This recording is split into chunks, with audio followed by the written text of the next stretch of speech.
Welcome, ladies and gentlemen, to Monday Night Racing here on the Revo Racing Network. Tonight, the season opener for the Racing Revolution Truck Series, brought to you by the Racing Revolution Coastal Financial Truck Series for the Slurp Sodas 250 here at Daytona. I'm Trevor Earhart. With me in the booth tonight, Justice Murphy, Rob Rader running the production. Justice, the season opener here for the Truck Series guys at Daytona. What more could you ask for the season beginning? Man, don't bury the lead too much, Trevor. It's the series opener. These boys racing their first official race as an actual series, and yeah, ready to see them kick it off tonight at Daytona.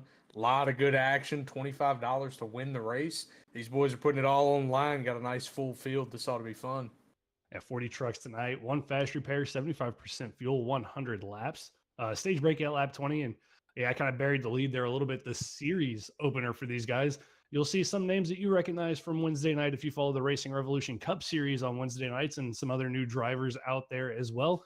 But before we get to the starting lineup for tonight, we want to give a huge shout out to the series sponsors, Coastal Financial, whose main mission is to provide comprehensive financial planning solutions tailored to each individual's unique needs and goals, with the aim of empowering our clients to make informed financial decisions and achieve their financial potential. You can find Coastal Financial, or you can find us at coastalfinancial.com and on Facebook at Coastal Financial. And then tonight's race sponsor, Slurp Soda, Slurp Soda is located in Scottsdale, Arizona.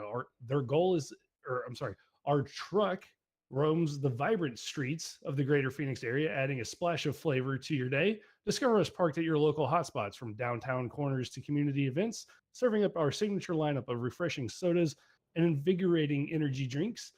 For general information, order catering, visit their website at slurpsodas.com, or you can also find them on TikTok, Instagram, and Facebook at Slurp Sodas. Slurp Soda is refreshingly different, Justice, as we get the starting lineup ready to go. Yeah, it looks like we're getting ready to get these cars out here gridded up, or these trucks. Sorry, Trevor. We're going to take us probably a couple minutes to get exactly what the lineup is. I think they're trying to straighten out which 40 trucks will be lining up, as they had a few excess join the session, so they gotta get some guys out of here, unfortunately. But you do love to see a nice full field like that. Gives them options later. These guys are going to probably be tight all year on this, so it looks like they have gridded up and are getting ready to fire off here, Trevor. It looks like our pole sitter is, well, who is it? It's the 03 of Clint Cox with the 51 of Jake Williams to his outside, Trevor. That's a heck of a front row. Couple new guys to us right now. Yeah, a couple of new names up there in the top two spots. And we're going to try to give you a quick full field rundown. We might miss a couple of spots as drivers still getting DQ'd out of there. But on pole, Cox in the 03 with Jake Williams to his outside in the 51. Jeffrey Israel will start in third with Waylon Turner in fourth. Chris Stamper is going to roll off in fifth with John Fike in sixth. Nick Alves will roll off in that seventh position along with Jeremy Burns in eighth. Frank Hughes and Scott Negus will round out the top 10 drivers. Yeah, followed by Joe Joya and Wayne Lowe in row 6. Michael Bennett and Sam Taylor in row 7. Dylan Picklesheimer and Al Likens there in row 8. Eddie Donahue and Quentin Stewart in row 9.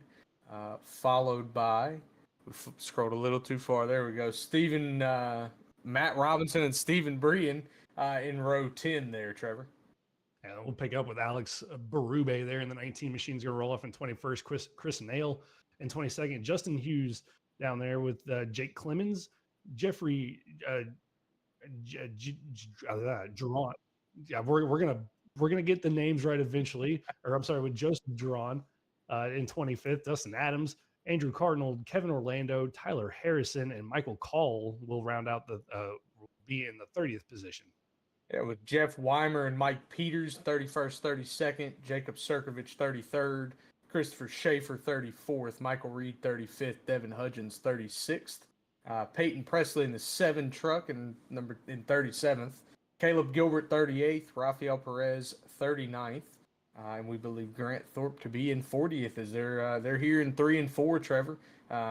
Short little lap here, really, just one lap to green, so these boys are probably anxious and ready to get firing. Ready for the season opener, the series beginning here for the Racing Revolution Coastal Financial Truck Series. The pace car is off. Clint Cox is going to lead us to the inaugural green flag through the Geico restart zone. Green flag is out. On the throttle we go. Clint Cox with a great jump over the 51 there of Jake Williams, the 31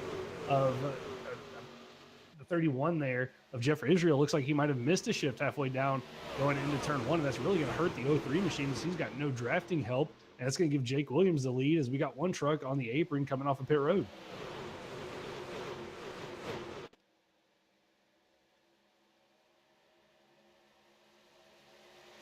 Might have lost justice there for a quick minute. Jake Williams, who was the leader, going to drop back to the back of the field, and it's something we'll see a lot tonight. Drivers not feeling comfortable in the draft, electing to drop back out of it, and right now Jake Williams electing to do so. But up front, that hands the lead over to Waylon Turner in the 30 machine, who's going to drop down and try to get the hold off the push from that inside line from the 03 of Clint Cox, the pole sitter, who's not going to lead the first lap of the race. The first lap of the season and the series is going to go to the 30 machine of Waylon Turner. He's going to lead the first lap in the Racing Revolution Truck Series history. So write him down in the history books. We head back through. I am back there, Trevor. I apologize. Mike came unmuted, but yeah, these boys out running hard. I think we're going to see what Jake did quite a bit tonight, but that could be, maybe after the stage. It looks like before the stage, a couple of these guys want to get up here and mix it up. The 03 not quite ready to just stay in line.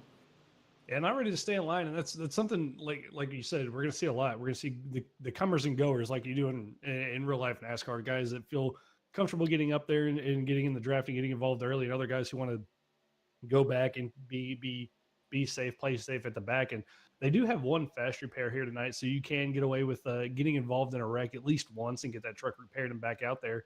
But Justice, I know for some of these guys that race on Wednesday nights, it's really a differing of style and how you want to attack this first 20 laps in the stage. Yeah, I think what you're going to see here with these guys on I think a 75% fuel load to the normal trucks IRL, these guys should be able to make it to the end of the stage on fuel. So doing what Jake Williams did is basically making your bet that there's going to be a wreck up front because you're forfeiting stage points while you're out there leading. So I think even leading the rows where you normally use a little more fuel, these guys will probably still make it to the stage.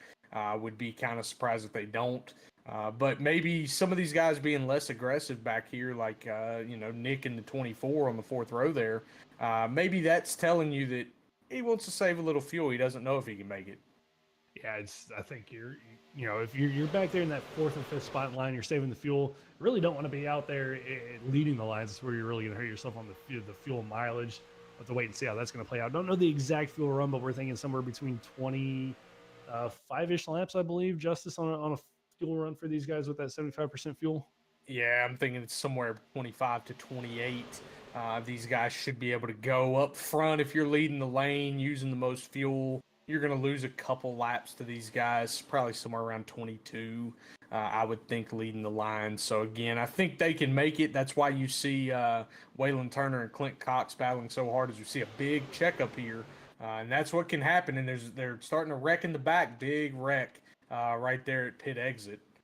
Yeah, big wreck there. As you saw the checkup happen, multiple trucks involved. I saw at least the 19 of Alex Berube, the 27 Kevin Orlando involved in that as well. I'm not sure what the catalyst, who the first truck was involved in that, but just like that, one bad bump leads to a checkup, which leads to a massive wreck here early on lap number 5 as we get a replay pulled up and see what happens here. Yeah, it looks like the perhaps the 9 truck there of Dylan Picklesheimer. Is that who that was? Checked up at the top. So very, very tough position to be in there. Perhaps not Dylan. It's kind of hard to tell there, Trevor, who that was. But yeah, it kind of starts up front. You get a bad block or a late block and gets checked up. A guy gets shucked out of line, and you're 3 wide when you weren't expecting to be, and causes these pileups. This is one of those things with super speedway racing. Now, the question is, can you ride around without causing, any more damage to the truck? Can you just take repairs and be good? I think you'll see a lot of guys try that as opposed to taking the fast repair this early. Yeah, I think you fix the damage that you can, get to lap 20, and try to hang on and see how bad it is. But we saw on board there with Travis Gilbert in a 22 machine, just kind of almost looked like he was going to get through it, just gets clipped there at the last moment, gets spun into it. And it's kind of one of those things with super speedway racing. When you have that wreck in front of you, it's kind of a luck of the draw if you're going to make it through that or not. For the 22 machine, not going to make it through, but a couple of trucks involved in that for sure. Alex Forget Berube in the 19, the 9 of Dylan Picklesheimer, I believe, was also involved in that. Travis Gilbert in the 22, and a couple of others as well. But first caution of the night here on lap 6 with the 03 of Clint Cox back up into the lead. He was able to get around Waylon Turner in the 30 machine. And is Justice, do you come down here, take fuel, and make sure you're good to the stage, or are we going to see a lot of these guys stay out here? No, I think now you're going to see a lot of guys using the clutch. There's no point in giving up track position here. The only way you're going to do anything fuel related is if you have some kind of game you can play after the stage. So maybe these guys from, say, 15th on back try to pit, as we see guys going in right now basically from that position, maybe 15th to 20th on back. And again, I think you're just trying to play a fuel game after the stage. Can you save enough before the stage to maybe run 10, 15 laps after and make it a 2-stopper? You're trying to play some game to make the overall time of the race shorter for yourself. You see a handful of trucks down pit road playing that game early on, just to get that fuel, make it to the end stage, get some damage repaired. A handful of trucks involved in that, getting some damage repaired, getting back out there with going to be about 12 to 13 laps to go before we hit stage one break. And I got to say, we had 30 trucks basically under an umbrella. They were all double filed back from first all the way back to 30th before we had that second little group of 10 trucks from 30th to 40th. So great racing. These guys are already putting on for us early on. But does that worry you a little bit, Justice, seeing that much two wide action that early on in a race as a driver? Would that worry you? I'm going to tell you, Trevor, when I'm behind about 15th, I want to be single file on the bottom every time we go to one of these. Talladega's perhaps a hair more comfortable, but here at Daytona, for sure, I'd rather just stay single file and take my chances that way. I think I have a better chance of surviving most things, most of these wrecks. But, one of those things, everybody's got to make their choice, decide when that fast repair is valuable to them, and that's kind of like cash money. I do believe, Trevor, we're about to see something real fun here that these guys are going to repeat from the Cup Series, though. Yeah, I was just about to touch on that. We're going to see the choose cone for these guys. And for those who might follow us on Wednesday nights, you've seen it before, but here I'll give it a quick explanation. Right there where the start finish line meets the double yellow line, that is going to be the essential choose cone like you see in real NASCAR. Drivers can elect to go to the top or bottom of the double yellow line. If you clip the box there where those two meet, it is going to be a penalty. And you see right here, drivers electing the bottom, some electing the top. And just like that, Justice, the first choose cone of the Racing Revolution Coastal Financial Truck Series is underway. Yeah, you're going to see a lot of guys cheat to the middle as long as they can and make a last minute dive. And those are the guys you normally see make a mistake and hit it. As we see somebody there, maybe just squared it up. I think they do have the option to elect for an in-race EOL to avoid any post-race penalties. So we'll see if anybody takes one here to maybe avoid that. But that would be one where if I did that on Wednesday night, Trevor, I'd be trying to go to the back now because those 10 points after the fact or forfeiting a win after the fact could really bite you. Yeah, we've seen it a couple times in the Racing Revolution Cup Series that the winners have lost their win due to not taking a choose cone penalty or that of such. But it's the one great thing about the admin team here at the Truck Series, at least, is that if you feel like you clip the choose cone, you can call out, get that EOL penalty, go to the back of the line. And the nice thing about super speedways, just as we all know, you can go to the back. It's not going to take you long to get to the front if you know how to work the draft out, though. Yeah, you find the right drafting partner. You can go wherever you want to. I know you and I have done that a couple times, Trevor, and even our wonderful producer, Mr. Rob, has done that with us. So yeah, it's not that big of a deal. That's why I think you have to just, if you think you're close, you eat your EOL and say, hey, I got 91 laps to get back to the front once this thing goes green. And you just live with the results from there. But perhaps a hair safer back there for about the next 80 laps anyway. But they are coming through 3 and 4 here at Trevor's. We have Clint Cox on the front row with the 31 of Jeff Israel Jr. and a couple really aggressive pushers behind him so far in this race. Yeah, Jeff Israel Jr., John Fike up there on that top row. That's going to be two drivers I'm looking forward to see how they're going to work together. On that inside line, Clint Cox, Waylon Turner in the 30 machine, followed by Jeremy Burns in the 72. Pace car pulls off into the Geico restart zone. We go. Clint Cox on the throttle and doesn't get a great jump there. He finally gets the acceleration underway, pulls away from Waylon Turner, not really hooked up. And I think that's going to hurt him here a little bit. Justice is the up in that top line. Jeff Israel, oh, but they're wrecking behind. Huge wreck behind. Huge wreck there in the tri-oval. And again, probably starts primarily at the front with the leader not really getting a great start. Checks the whole field up. The whole line is just kind of dominoed backwards, and you see what can happen back there.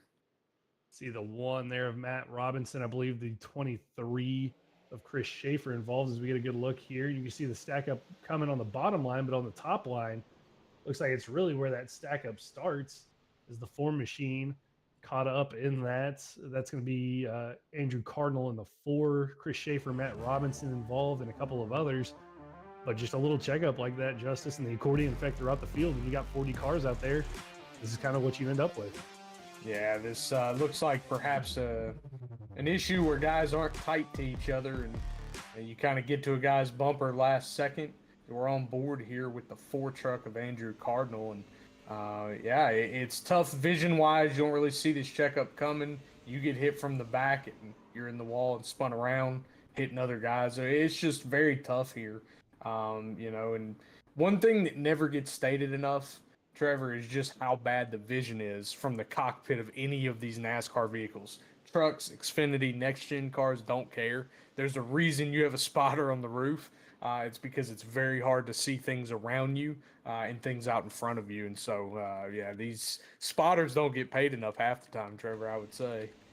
Yeah, I mean it's one thing I'm sure we were going to touch on later on in the broadcast was going to be the visibility when we get a good in car shot when they're side by side in the pack in the draft, but you really can't see to your left, to your right, or what's in front of you when you're in these trucks, especially when you're right on somebody's rear bumper. I mean, it's like staring at a wall in front of you. Essentially, you can't see what's going on. So really easy to have these things, and again, new league, everybody kind of new to each other. Yeah, you have a handful of guys in here that are mixed in from Wednesday night, and then a bunch of new guys as well.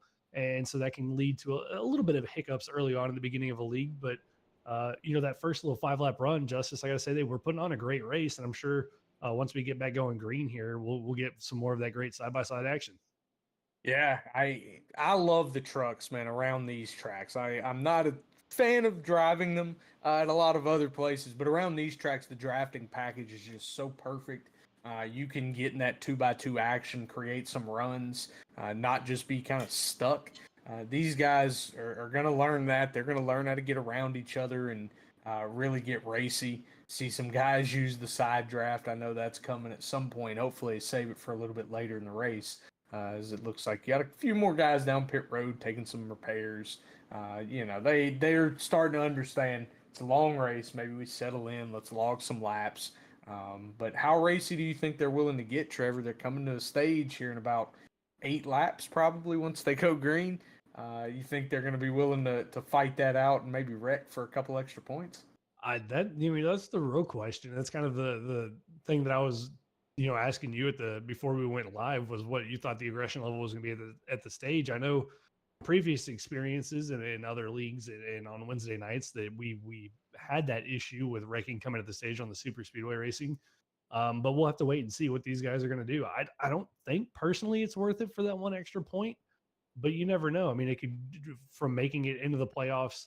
That one extra point could be what's in it for you getting in or not making it into the playoffs. So we'll see what these guys are going to elect to do. Yeah, it's a hard line as we see them. I think going to be coming to the choose here, Trevor. It's a hard line when you're out there trying to make that strategy. Is it worth getting aggressive for say coming to the choose here, Trevor, for sure. But is it worth it? Maybe trying to get 3 or 4 points. And if I finish dead last, I score more than 1 point. How worth it is it to try to go out there and be that aggressive? Is always the question. As we watch them splitting high and low here, more strategy in this than you might believe. Right? I know from my perspective when I'm in the car, I'm trying to think about who went high, who went low at these tracks. Are they good pushers? Are they good receivers of a push? It's very hard as we see some guys cutting it very close there, Trevor. Getting really close on that choose card. I believe that one of those was the 86 machine that got relatively close to it. But yeah, I'm right there with you. I kind of look, am I going to be in line with my teammates or am I going to be in line with guys that are, working with my team? It's kind of who I try to line myself up with. And I'm sure a lot of these guys trying to do the same here as new form teams here in the truck series and, trying to learn what drivers push well, what drivers don't push well is all things that these guys have to take into account when making that choose cone. But lined up, ready to go back racing. Clint Cox, Jeff Israel, Waylon Turner, John Fike, Nick Alves going to be the top 5 here, Justice, as they head down the back straightaway, getting ready to come to green. Yeah, we see the same first 2 rows here, but we actually see a different decision made here by Nick and Jeremy in the 3rd row there, Nick Alves and Jeremy Burns. I think maybe trying to figure out who's going to get to the bumper first and who's going to make a good push. As we saw the 03 and the 30 have a little trouble getting connected there. So, it's really hard to time this restart zone correctly if you're not in the chat with the guy directly behind you when you're leading. But if you can get it timed up right, if the guy knows get to your bumper and take off, then you can really make something happen very quickly. Yeah, it's all about getting that driver behind you right on your rear bumper on the start to give you the best push right now. Pace car is off. Clint Cox going to lead us back to the green. Jeff Israel going to be on his outside. Into the Geico restart zone we go. Waiting for the 03 to accelerate. Gets on the pedal. And again, not a great restart from the 30 machine of Waylon Turner. Not on his rear bumper. Looks like clean and green through the back of the field. But it's going to be we got to watch out for John Fike and Jeff Israel there. They're lined up with help from the 72 of Jeremy Burns, Justice. And just like that little bit of momentum and the separation that the 30 had really going to hurt those guys on the exit of turn number 2. Yeah, and you can get a real flyer down the back straight here at Daytona if you have a good push up top. And right now you have 3 trucks look to have locked bumpers, basically. These guys are flying.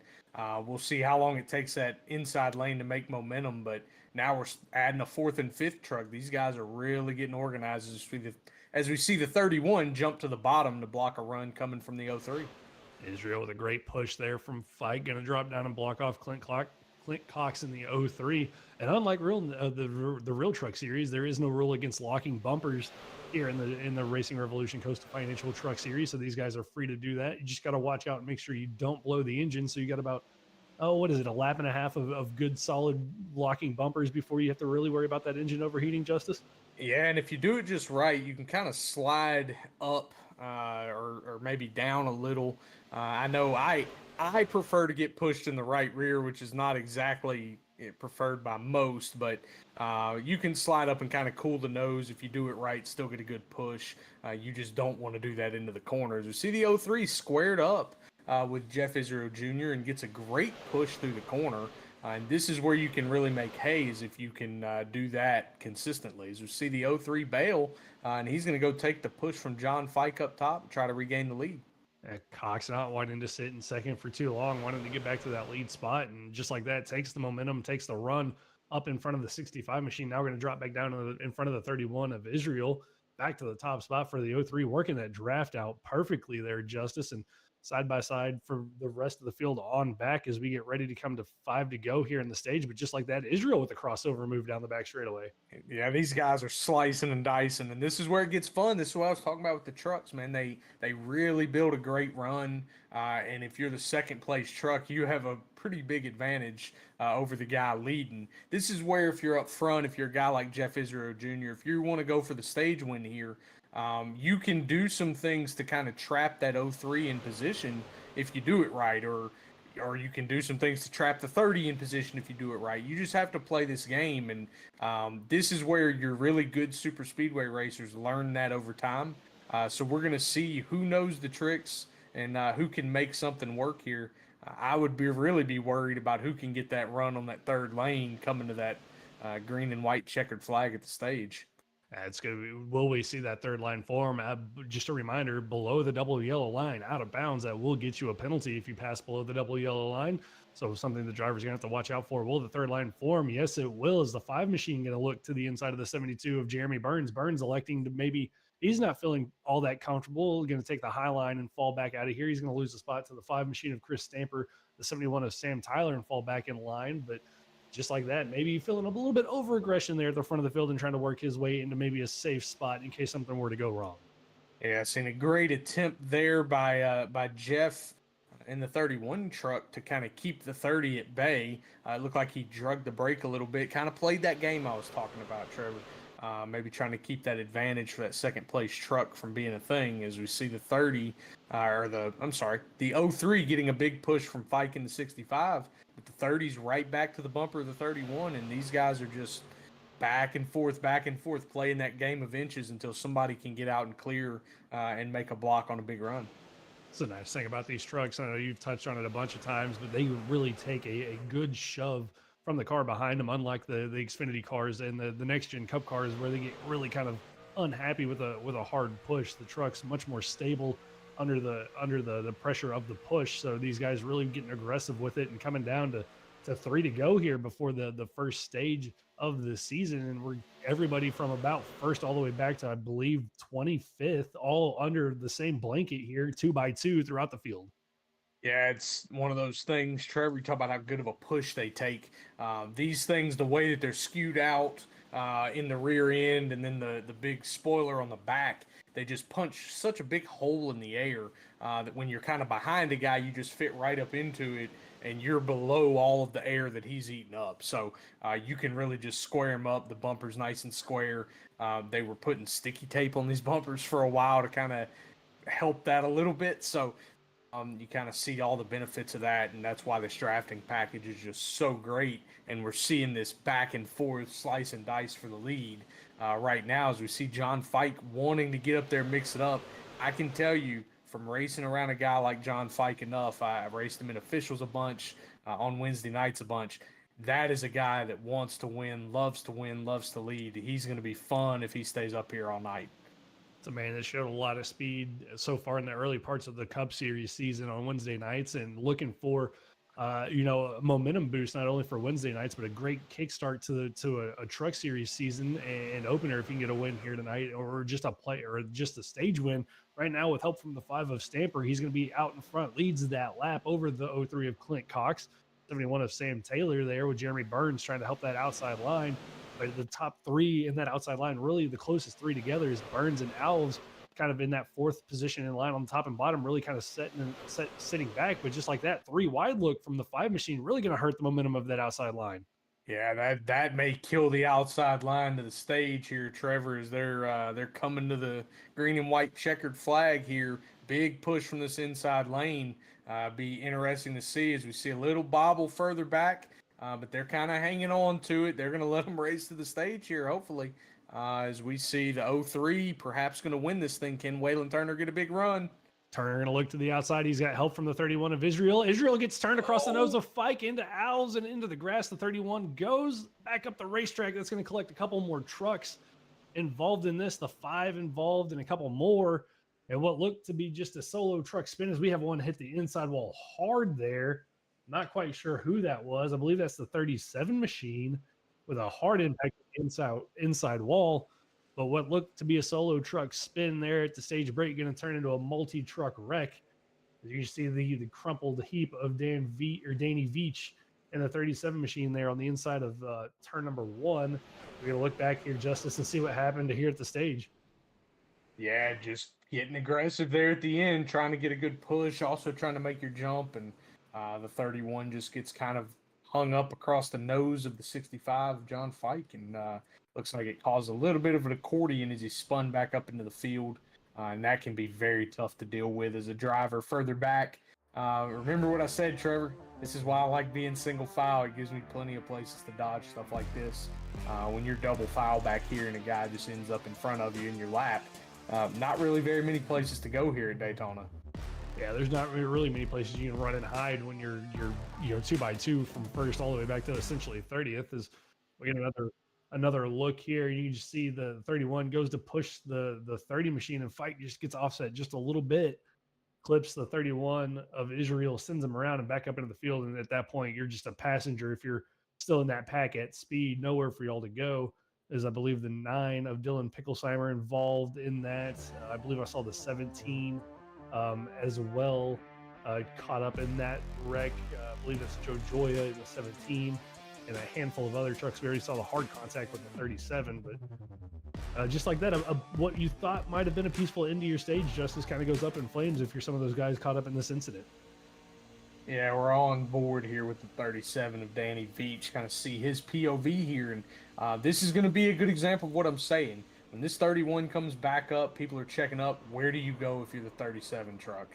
You don't have anywhere to go except right there. You're on your brakes. Sometimes these brakes lock up, and that's where it gets brutal. When they lock up, you're just sliding, and next thing you know, you're in the tire barrier. Very, very tough break here. We saw a couple of our front runners get wrecked here with the 5 truck, the 31 truck.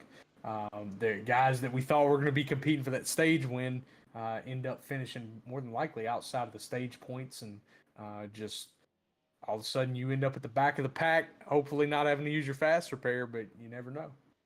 And Danny Veach has called it a night for himself in the 37 machine after that hard contact with the inside wall. Thankfully for a lot of these guys, still had that fast repair in the back pocket so they can take it. But, if you're the 5 machine there of Stamper, Justice, we saw him battling up there in the top 3 spots and then elected to go 3 wide at a turn number 2. Didn't work for him. And then that move right there puts him in that position to get caught up in that wreck.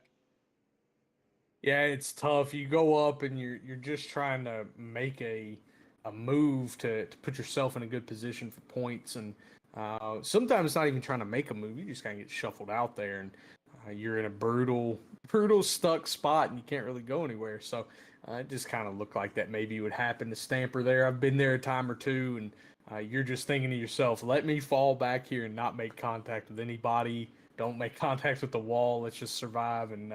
Get this yellow flag and let's go back to racing. Yep, and just like that, that's the stage break. Clint Cox, the stage winner, not didn't get the full top 10 run down there, but pit stops have happened, and looks like a little bit of a shape up from the pit stops. A couple drivers electing to stay out: Chris Schaefer, Michael Call.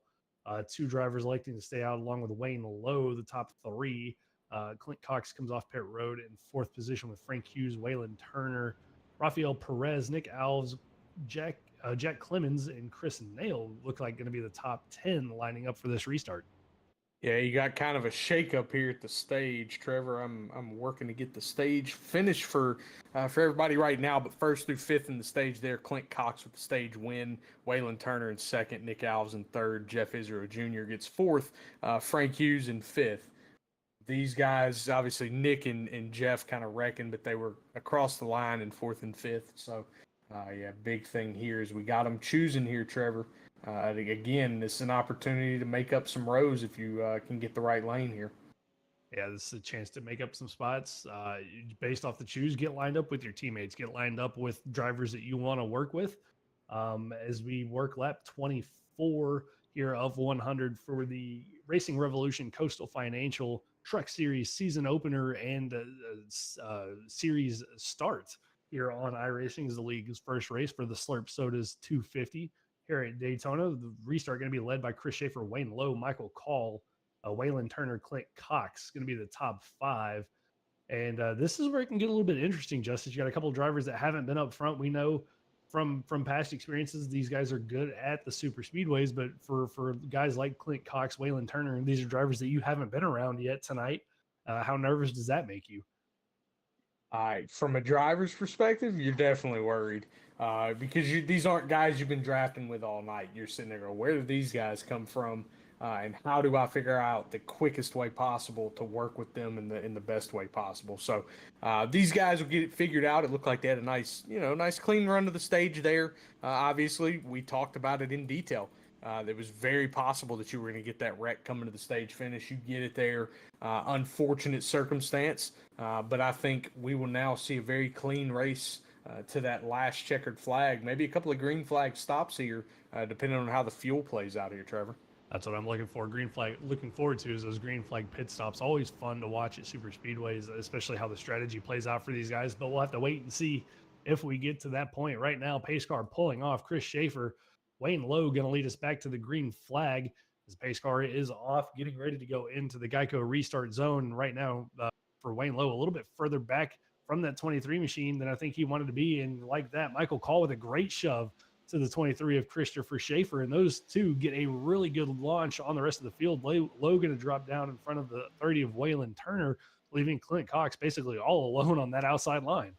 Yeah, now you're starting to see it sort out up front. See, there's no stage points on the line, so some of these guys are probably going to get a little calmer as I say that, and then guys start jumping to that outside lane. So, yeah, you see a little bit of a mixed bag of strategy. I know for sure now if I'm not about 12th, I'm trying to get single file if I possibly can, or trying to get to the bottom at least. As we see the 03 clear the 23 with the push of the 61 of Frank Hughes, who hasn't been up here yet tonight. We hadn't really got to talk about him much there, Trevor, as he kind of pushes Clint Cox back to the lead.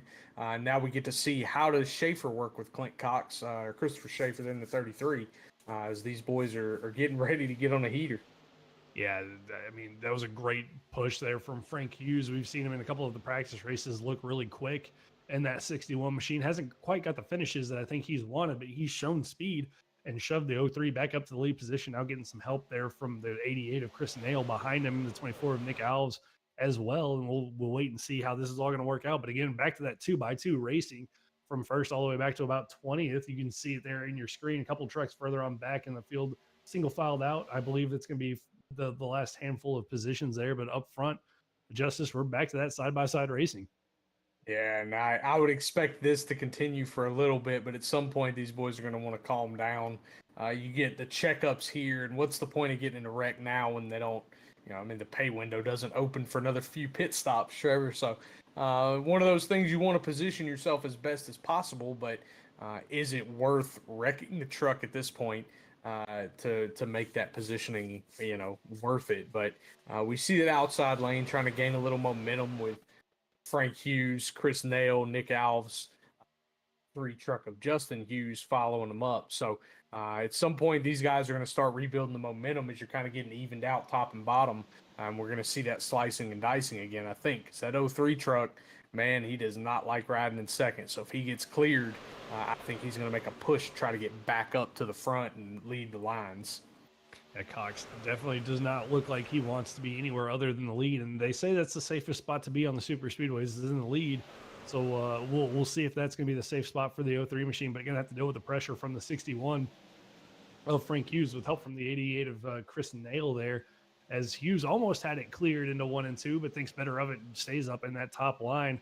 You see the movement, the truck's working that air, working the draft, but the movement, all the movement going around back and forth, top to bottom. This is where you really got to. This is really where you get nervous as a driver, Justice, is when you're running your bottom line and all of a sudden the truck on the outside line is right at your door on corner exit.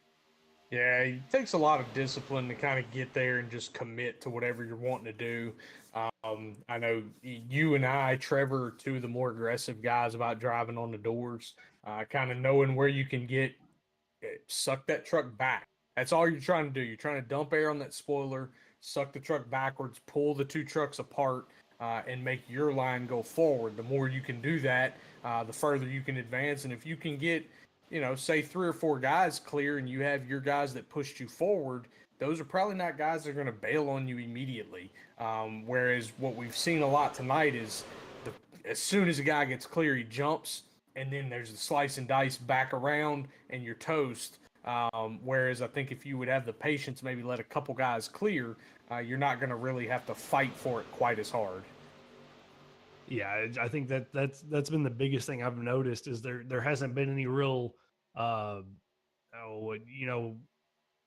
commitment to a certain line. Once the truck in the outside line gets to that lead spot, he drops down, elects not to stay up there helping that line that helped him get to the lead.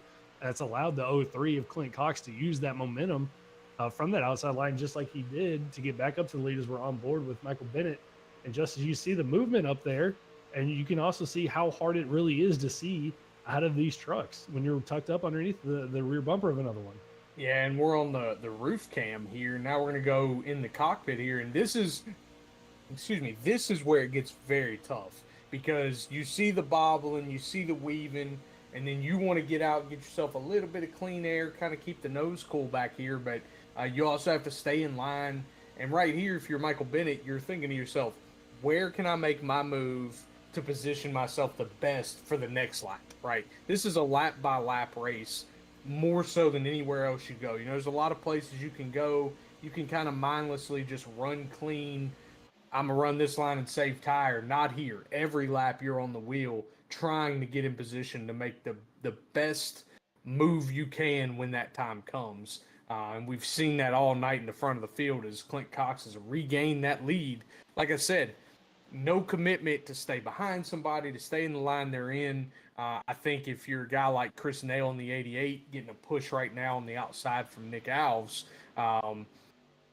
maybe commit to it. If they can get you up there, commit. Try to get all the way back to maybe John Fight clear and then jump down and see if you can lead the lane, go out there and put yourself in position to win on a couple of pit stops, maybe make a really good one and stay out front.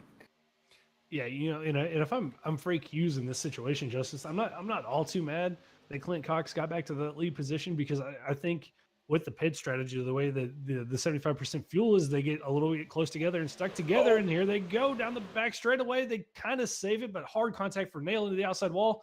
Fight gets turned around off the nose of Michael Bennett. Caution is out as a couple more trucks further on back in the field get involved in that. And for the 4th time tonight, caution is out, and it all started at the front of the field there with a little bit of contact off of turn number 2. Yeah, you remember earlier, Trevor, when you said something about the safest place in these fields is at the front. My first thought, honestly, when you said that, was if you've ever found a safe place in these races, um, I'm gonna need to pay you for that advice because I've never found a safe spot to be at one of these tracks.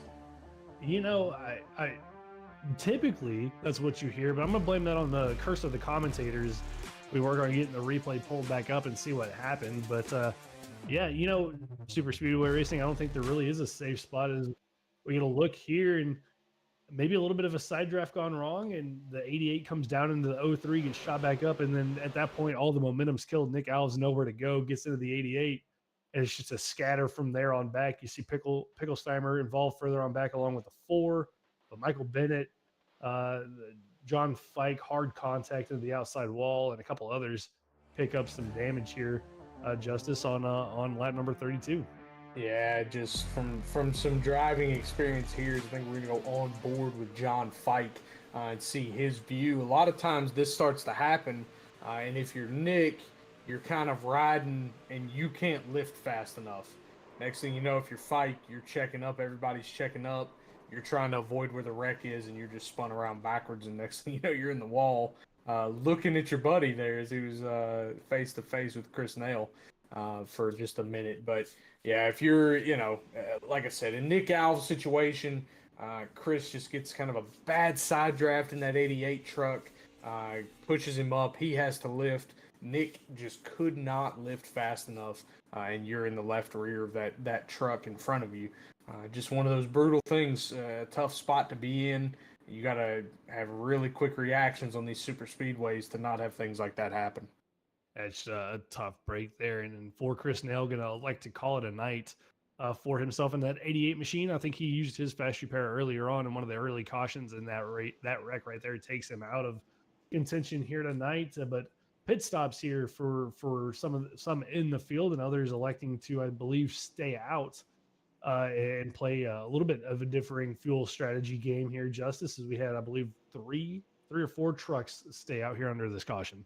I believe it was two. It was the 86 of Joseph Gendron and the 20 of Rafael Perez.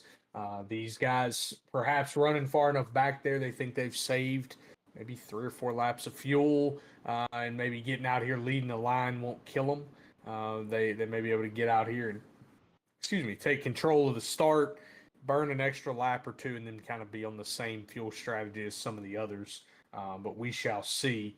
As this 86 truck, we've not gotten to talk about him much tonight. The SpaceX machine, that's one of those things, Trevor. I told somebody a long time ago if they were ever going to launch just random people to Mars, I might get on board.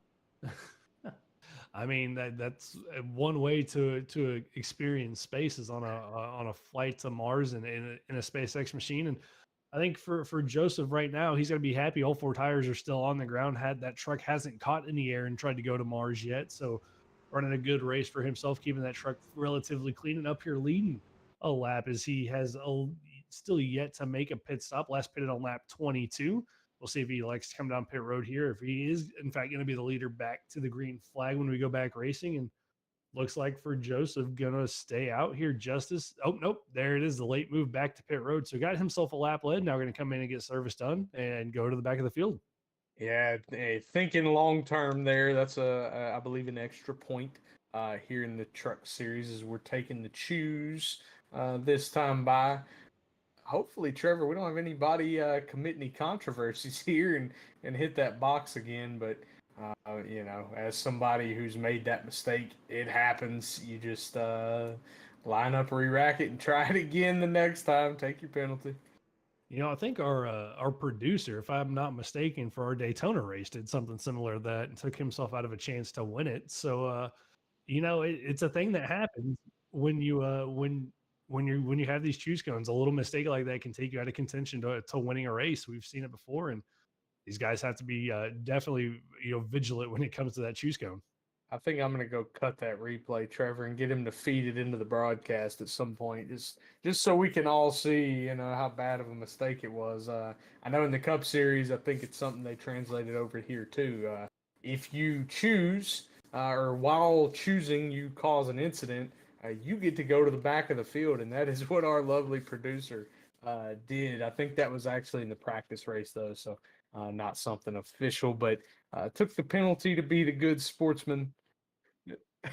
So anyway, we're gonna cut that off. We'll watch that video back at some point for you, ladies and gentlemen. But we're getting ready to go back green here as we see 0-3 of Clint Cox back to the lead to 24. Nick Alves on the front row with him with the series title sponsor on the truck on the hood. I know it's a little hard to see, but he has Coastal Financial. He's carrying the banner for those guys, and then he's carrying our banner on the quarter panel there at the Revo Racing Network. So yeah, big shout out to that 24, and shout out to all these guys. We get ready to go back green, Trevor. Shout out to everybody in the league for the series opener here for the Coastal Financial Truck Series on the Revo Racing Network as we are back to green flag racing. Clint Cox with the jump on the restart, and this time much better help this time from the 99 machine of Michael Call as those two pretty well hooked up, but Nick Alves with the hookup from the 30 of Waylon Turner as those two try to work together to build a little bit of momentum. Chris Schaefer with a little bit of a gap between him and the bottom two trucks on that inside line. And here comes the two machine of Jack Clemens trying to get up there in that third line, become a third truck to help those guys out as the lines start to form up here at a turn number 2. Yeah, it's very tough there. The top lane kind of got spread out at the restarts and take a minute to build the momentum back. But you can already see it kind of catching back up. These bottom two trucks, the 99 and the 03, really connected here.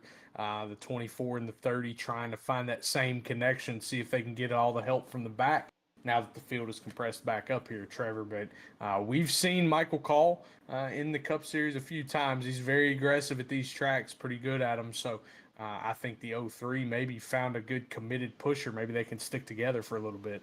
Yeah, it was a much better restart for the 03, and getting it lined up and timed up with the truck behind him was able to get a pretty good push and hang on to the lead. But that top line really starting to make a little bit of progress here. Nick Alves, a pretty good leader in terms of leading a pack in the draft and trying to work his way up to lead in the first laps here tonight for the Slurp Sodas 250. As he's got help from Waylon Turner in the 30 machine, the 2 machine of Jack Clemens, and the 8, I believe, or I'm sorry, that's the 6 of Quentin Stewart there as well, has worked his way up inside the top 10 for the first time here tonight as he's trying to help that outside line gain a little bit of momentum. Yeah, another couple guys breaching into the top 10 that we haven't talked much about is Travis Gilbert in the 22, Caleb Gilbert in the 54. These guys kind of making their first couple of appearances up here, trying to make their way forward, Trevor. Starting to see guys maneuver their way around. Even with, say, 60 to go, you're thinking long-term play here. Am I on one more stop to get there? Is it going to take 2 more stops to get there? And how do I position myself correctly? A big old game of chess just happened at 180 miles an hour, Trevor. That it is. A couple other guys that we haven't really talked about tonight. Scott Negus making a return to the Racing Revolution leagues in the 55 machine, just outside the top 10 for himself. Jacob Serkovich down in 17th position. He's up 18 or 16 spots from where he started. Jake Williams was the outside pole sitter. He fell back further into the field, but he's working his way back up as we got a little bit of 3-wide action here through the tri-oval. Yeah, it's getting juicy, and I know from racing with him a little bit, that 22 truck is not scared of this. He loves this kind of action. He's not the one that forced it here, but he's not afraid to get involved with it. I think they're going to try to sort this out, but yeah, if you want to make a move right now, you kind of got to make it up the middle. Nobody seems to want to jump out to the very top and make a line work out there. That can be very tough to get rolling if you're not comfortable being up there. So looks like maybe trying to sort itself back out as the 22 doesn't really have any help behind him. But this battle for the lead, man, Trevor, this is one of those things about super speedway racing. It is constant unless you get single file. These guys are going to be battling back and forth just lap after lap after lap.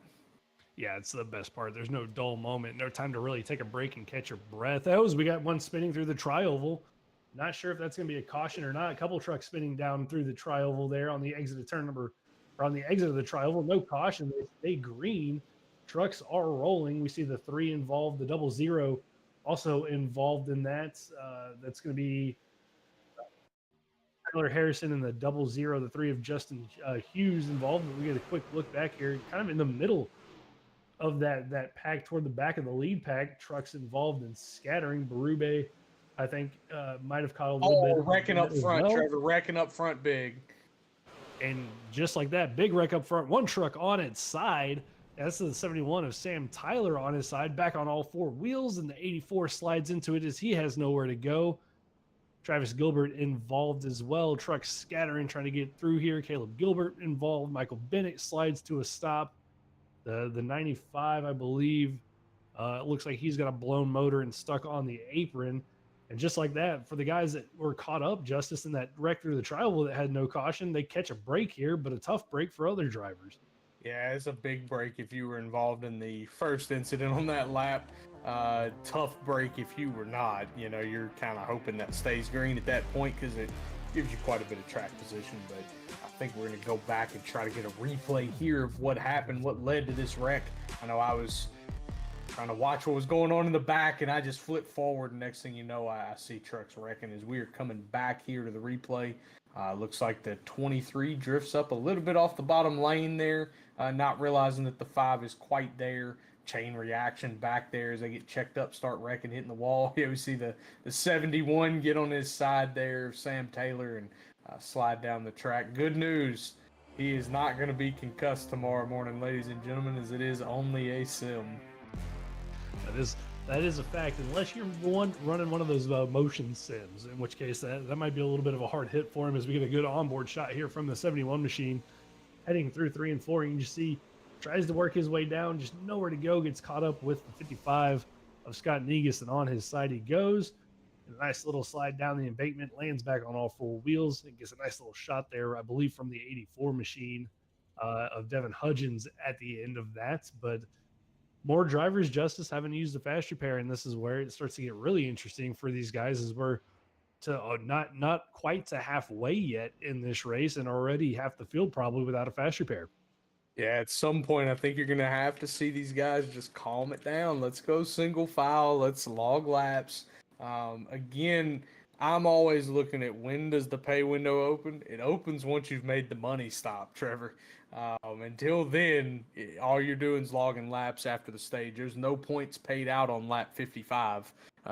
Points don't get paid out again until the end of the race. So maybe time to dial back the aggression, not really trying to force it 3 wide. Don't make anybody uncomfortable.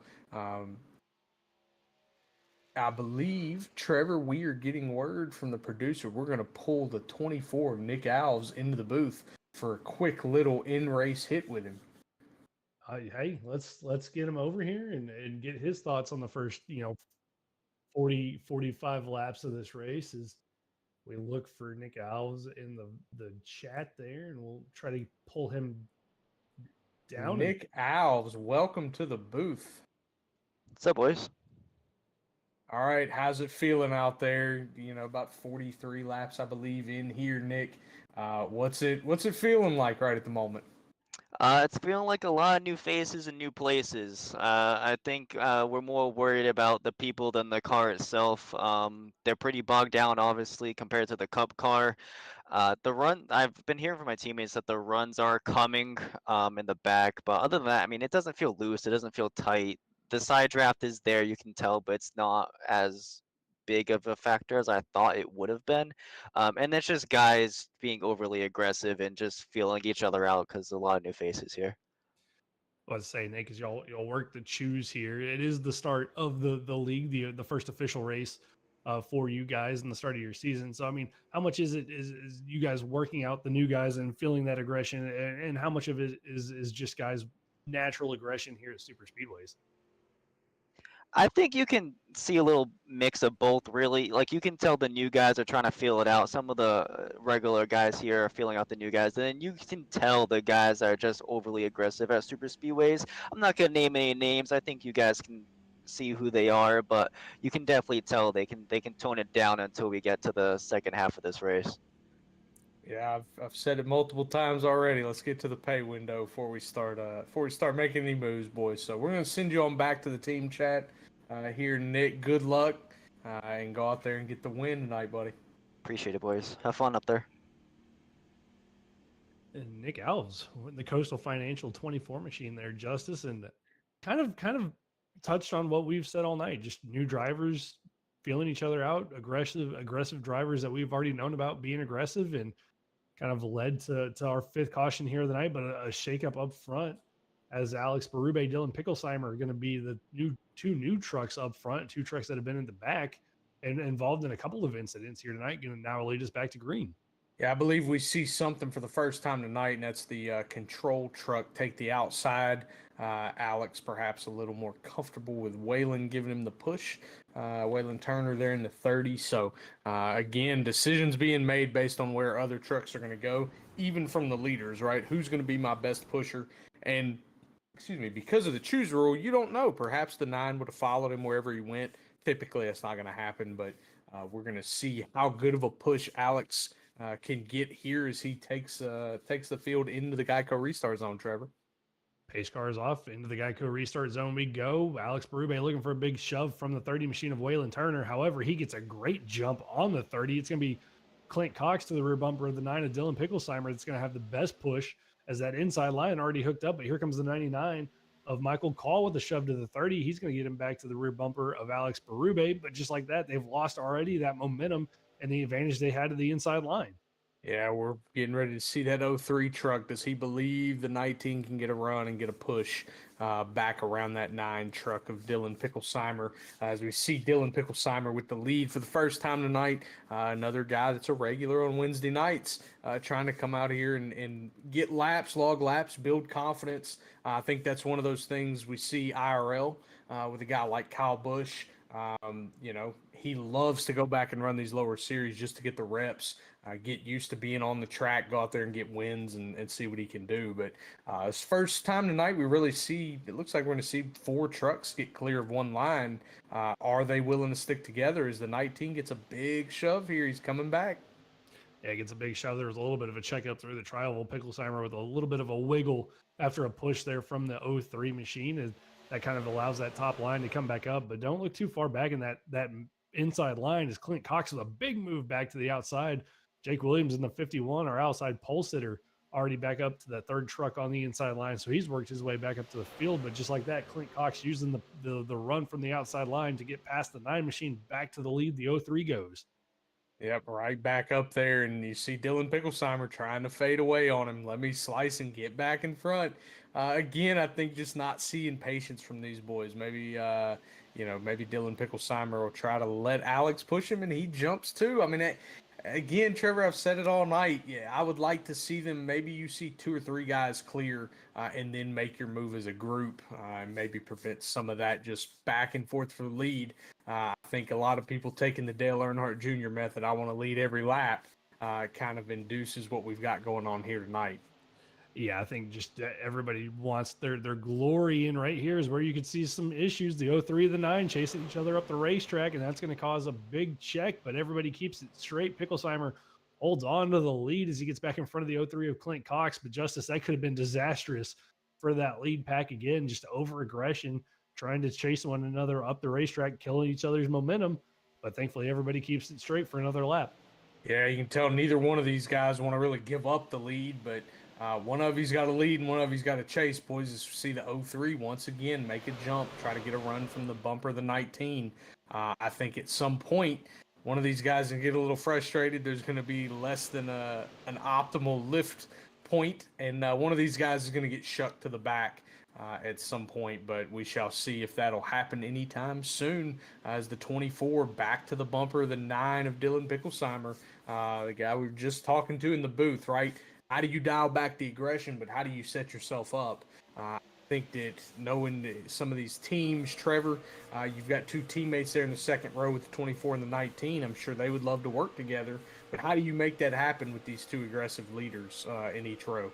I mean, that's going to be the hard part. You got to try to hook up with your teammate and find a way to work together. And right now, they're side by side with one another and on board right now with the 24 of Nick Alves as he works his way out of turn number 2, right to the rear bumper, and a big shot to the rear bumper of the 9 machine. But that's the hard part about these super speedway races is trying to get hooked up with your teammate, Justice, and finding a room to do so. And right now, no room for the 22 or the 24 to get hooked up with the 19. Yeah, and you're going to see this inside lane get a big run again as there was a big checkup up front. It accordions back on the outside lane, so they're going to spread back out. They'll recompress.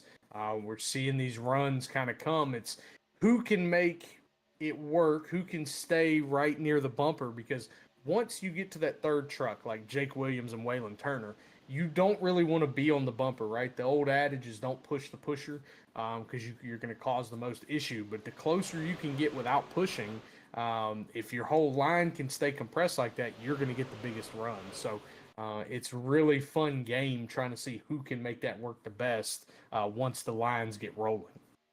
Yeah, it's the fun part to watch. And the first thing I've also kind of noticed here tonight, Justice, that we haven't seen all night long from about 16th, 17th on back, where Kevin Orlando is in the 27 machine. They were, as I was getting ready to say, they were kind of spread out, but now everybody back to being on top of one another from first all the way back to 25th. But there for a moment, they kind of spread their way out. And I thought we might see some single file action, but everybody electing to still stay side by side. Yeah, these guys are wanting to go to battle again. Like I said all night, from 16th on back, man, get me to the bottom, please. Let's go single file and let's make it a little further. But it's just one of those things with super speedway racing. You can't contain the excitement sometimes, and you want to be involved in the racing. And I know for somebody like myself, as much as I like to be on that bottom lane, I love to think analytically when I'm in these positions. Is this going to be the best thing for me to set myself up? As we see a little bit of a waggle up front here, the 19 is going to get shucked out of line. This may kill some momentum, or perhaps the 30 gets there with a big push to the 03. And that looks like that's exactly what's going to happen as the 19 manages to find his way back in line. There's the fourth car. Yeah, Jeremy Burns cutting the 19, a big break there, and it was contact between the teammates of Nick Alves and Alex Berube that sent the 19 machine up into the outside wall in turn number 3 and 4. But thankfully for Berube, got it out of the wall pretty quickly, was able to find a spot in line. And right now, Clint Cox not looking like the 30 of Waylon Turner really wants to help that 03 a lot. And a big move from the 9 machine going to jump up in front of that top line. That's going to cause a little bit of a stack up behind them. Michael Call almost getting involved in that inside line with Frank Hughes, but caution further on back, and big hit there from the 1 of Matt Robinson as he got spun off the nose of somebody. Yeah, it looked like the nose of perhaps the 42 truck, maybe, or someone back there kind of got him a little bit. I'm sure we're going to get that pulled back up here shortly, as we saw a dive for the lead there right as that was happening. These guys in the back, though, like I said, once you get back there and you're dicing it up, you don't really want to be involved in something like this. It's tough. Yeah, it's a tough break as we're back on board here with the 1 of Matt Robinson. Just got to the rear of the 40 of, I believe, Al Likens, and just contact made, and then hard contact with the 54 of Caleb Gilbert. Sends the 54 to the inside wall. The 40 of Al Likens involved, and I believe the 4 of Andrew Cardinal also might have been the 4th truck in that wreck, as he got into the back of the 40 machine there. Coming to caution. Yeah, this is one of those things. We go on board from the rooftop cam with Matthew Robinson here. Again, remember what I said earlier, you get those big checkups and you don't really know where to go. And he got a huge run push, checked up a little bit. He spun around, hits Al, gets into Caleb there. Now, the good thing about the trucks, Trevor, not as fragile on the suspension pieces as we see the Cup cars now. So something that Matt can probably go get fixed up without a fast repair, maybe 30, 40 seconds of repair to get that suspension beat out a little bit, and at least drivable, manageable until you get to the last pit stop. And if he hasn't used his fast repair, you use it then. I think we're going to see a lot of guys pit here because this may put you in a one-stop window. That should put these guys, I believe, in that one-stop window, just past that halfway mark here on lap 52 as pit stops underway for the drivers. Everybody going to come down, get tire, get at least fuel. I wasn't for sure on the number of tires that they got, and tires here at Super Speedways, not the most important thing out there, but definitely needing some fuel here to make it to the end as we see drivers getting their stops done. It looks like a lot of fuel only stops there for the field, Justice.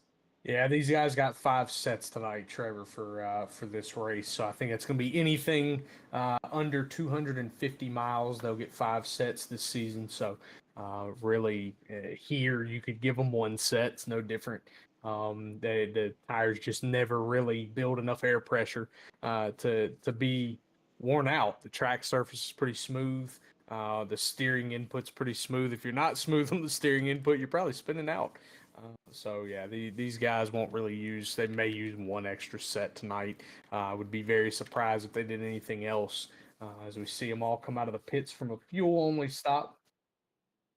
Yeah, we're going to try to pull our leader, Clint Cox, up here into the booth as our producer's locating him now. And Clint Cox, welcome to the booth. What do you say, buddy? How's it feel out there? You've been out in the wind there for 34 laps tonight out front. How's it feel getting used to everybody? How are the pushes and are the runs big enough for you? You want to see a few more? Well, everybody's running pretty good. There's a hiccup there a couple cautions ago. Somebody got a little squirrely and it caused a little mess up front. But other than that, it's been good. The runs are a little slow. You can't really make a move unless you go 3 wide up top or the middle, and sometimes guys don't expect that, and there's wrecks. So that's about the only way to pass right now. Well, Clint, it looks like your strategy's been stay in the lead pretty much the whole race. I mean, was that your plan from the get go? We saw some guys like to go to the back, but you've just elected to be aggressive and try to keep that lead spot. Is that going to be the same game plan for the rest of this race? Yeah, I was surprised to get the pole there. So once I got it, I just decided to stay up front until I get wrecked, and then use my faster pair. But we've been up here for now, so I'm gonna plan on staying up here till something happens.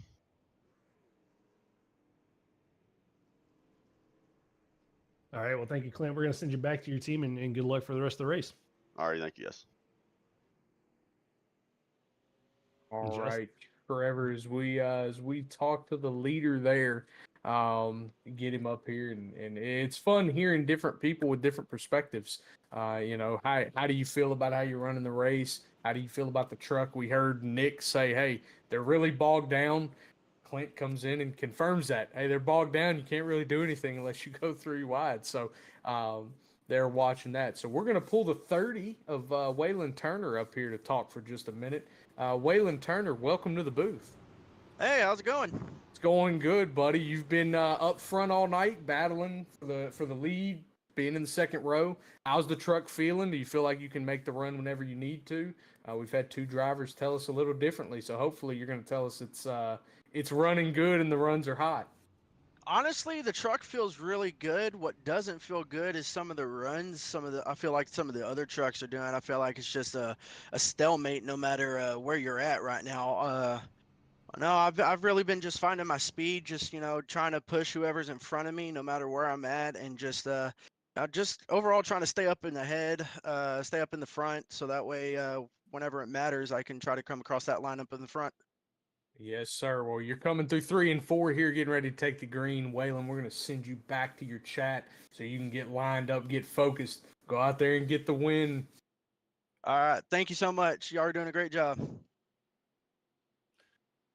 And Justice, a couple different views there as we get ready to go back racing. Waylon going to be right behind our leader, Clint Cox, in the 03. Those two have basically been locked together in one way, shape, or form from the drop of the green flag. And here we go, getting ready to go back green. Nick Alves on the inside line with Jeremy Burns in the 72 trying to help him, and Clint Cox with a huge jump over the 30 machine, but going to drop down in front of that inside line, probably right where he wants to be. As somebody who has been pushed by Nick Alves a few times, it's definitely a good place to be. Pretty safe. You kind of know what you're getting with Nick. As time goes on, you'll learn to love what he's going to give you, because he's never going to do anything to really put you in a compromising position. So Clint's getting ready to learn that. As we see Dylan Picklesheimer on the bumper of the 30 of Waylon Turner, is he going to push him to the lead, Trevor? I mean, we've seen Dylan be aggressive with the moves he's been willing to make, so I wouldn't be surprised if he pushes Waylon up into that lead spot. We'll just have to wait and see if he can get enough help from the 99 of Michael Call behind them to allow that 30 to get up into the lead and in front of the 03. But it looks like out of 4, that's where that run's going to be, as they push each other into the tri-oval across the start-finish line, and Turner might just have gotten that lap led right there. Yeah, it looks like he did for his 3rd lap led of the night. Clint Cox, of course, the leader on laps led with 36. Dylan Picklesheimer with 5. And then a couple guys there with 3 laps led. Clint's really been just out there dominating. Like he said, once he got up there, he just wanted to maintain that until he was a part of the unfortunate circumstance, which so far he's managed to avoid. But I think at some point that your luck either runs out or you're standing in victory lane with the trophy hoisted above your head, Trevor. Yeah, I think that's where you're trying to set yourself up to be, and Picklesheimer in a great spot to be in a position to win it, but trying to push Waylon Turner again down out of 4 into the short shoot or into the tri-oval we go, and Turner almost clear of the 03. Now going to be clear of it as they exit the trial into one. Will he elect to drop down? He is, and going to bring the 9 machine with him, Justice. And that's the first time we've seen 2 trucks be able to clear that inside line at the same time. Yeah, first time tonight, but we see Dylan Picklesheimer immediately bail. And again, I think if you're Waylon Turner, you'd like to see him be a little more loyal to you as he got you up there, but loyalty's basically nothing when you're on one of these, unless you've got one of your teammates. And I think, again, we see the 24 and the 19 side by side, maybe a little room here they can let each other in and make a run as we see the 03 and the 30 get a big push here. Yeah, big push, a little bit of contact, a little bit of a wiggle in, and we're going to go 3 wide for the lead. Picklesheimer to the outside with the help from the 99 of Michael Call, and this is going to put the 30 of Waylon Turner into a really bad situation as he's going to be in the sucker hole going backwards in that middle line. Picklesheimer all the way down to the bottom, more contact being made, trucks all over the place, but everybody keeping it straight as Turner trying to mount a charge back in that middle lane all by himself here for 3rd position. Yeah, this is where that side draft that Nick was talking about comes into play, Trevor, is the 30 got down, kind of pulled Nick away and was able to kind of make a move there. But at some point, your time runs out when you're by yourself in the lane. He'll start to drop back or he'll get clear of the 99, as that's what it looks like is going to happen. And he is going to clear himself back up to the top lane in front of Michael Call as we have 4 cars on the inside lane clear the top side right now. That was a great move there from Waylon Turner just to be able to hold that position and not lose a ton of time there. And with the help from the 99 of Call, going to start working his way already back up to the front of seat side by side for 4th with the 72 of Jeremy Burns. But Picklesheimer continues to lead from the 03 of Clint Cox. Nick Owls now back up to 3rd position. But here comes that outside line, Justice, with the run from with the help from the 99. But the 9 goes around off the nose of the 03, and caution is out. Yeah, that was a very quick caution. There had to be something else, right? I would think that is normally not going to be a caution here at Daytona, as we see some more cars getting involved late there in the incident after it was pretty much done. It looks like, but you normally don't see that quick of a caution for a car going into the infield. But yeah, tough break there for Dylan Picklesheimer. Kind of being up front, thought he was clear, just think wasn't quite as clear as he thought. So he will end up most likely cycled to the back as we're getting ready to go on with the replay here, Trevor. Yeah, it looks like just trying to block the 03 there. And Cox with just a little bit, I think, more momentum than Picklesheimer thought he was going to have. Tried to cut across the nose there to block off that momentum, get spun around. But thankfully for Dylan, doesn't make any major contact with the inside wall. Just gives it a little bit of a kiss. So maybe throw some 4 fresh tires on that thing and should be able to get back up or get back out there on track, Justice, with just some track position loss. Yeah, I think this is one of those things where you play a little gamesmanship. If you're the 03 car, you push the 9, get him comfortable, get him thinking you're going somewhere, you make your dive, and the 9's hung. And next thing you know, you're across the nose of that 03 car. So it's tough. Been in that position that Dylan was in before. Made the same decision, also made the decision to stay up. So it's a moment by moment thing. You think you're clear, you're going to go there. Again, I think one of those things where a live spotter makes a huge difference. I love to have one on a super speedway because a live spotter is never going to clear you there. And you're going to just get in the sucker hole and kind of be post. Is maybe we see where this originated from as the 17 gets shucked off track here. Yeah, this was behind. Post the Dylan spin as we work on getting the replay brought up, but it was the 00 of Tyler Harrison, Jeff Joya in the 17. You can see here, there goes Picklesheimer around, and right here going into 3, cautions out, and everybody trying to check up, and just a miscommunication there on the checkup. The 23 gets spun, I believe, off the nose of the 51 of Jake Williams. So Schaefer gets some damage in there. Tyler Harrison, the 17 of Joe Joya, gets some damage as well. And just one of those things, Justice, where you check up a little bit quicker than the guys behind you think you're going to for the caution, and that's what can happen. Yeah, you think everybody's checking up at the same time, and to be honest, I know from my perspective, when I'm in the car, I always think let's just roll to the safety car. Like let's get to the pace car. We don't have to check up super early. Maybe get out of it a little just to lift because everybody's going to lift. But I mean that happened in 3 and 4. Pace car is not going to pick you up until the middle of 1 and 2, Trevor. So yeah, I like to kind of roll a little more. Let's just get to the pace car and go ahead and pick him up and get as far along in this process as we can. Nobody wants to ride around here at 70 miles an hour. That they do not. But speaking of pacing around here, it gives us a time to shout out the sponsors here tonight. Coastal Financial Services is the provider of comprehensive financial planning solutions tailored to each individual's unique needs and goals with the aim of empowering their clients to make informed financial decisions and achieve their financial potential. You can find Coastal Financial at coastalfinancial.com and, of course, on Facebook at Coastal Financial. This race is also sponsored by Slurp Sodas. Slurp Sodas is located in Scottsdale, Arizona. Their truck roams the vibrant streets of the greater Phoenix area, providing a splash of flavor to your day. Discover them at parked local hotspots from downtown corners to community events, serving up their signature lineup of refreshing sodas and invigorating energy drinks. For general information or to order catering, visit their website at slurpsodas.com, or you can also find them on TikTok, Instagram, and Facebook at Slurp Sodas.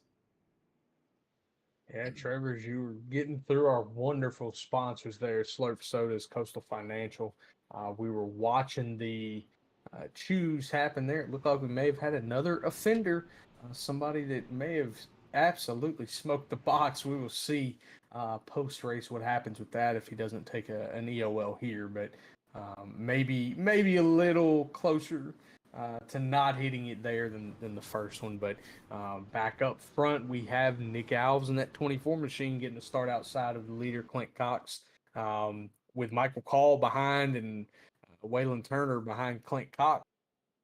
I'm ready, Trevor. I want to see these guys. Let's get a good, nice run. Let's get a green flag pit stop in. I want to see these boys do some battle. A lot of times what you see with green flag pit stops here at Daytona is the field gets split. You have one pack running another pack down, and that's what I would really love to see because then, your fuel strategy comes into play greatly there.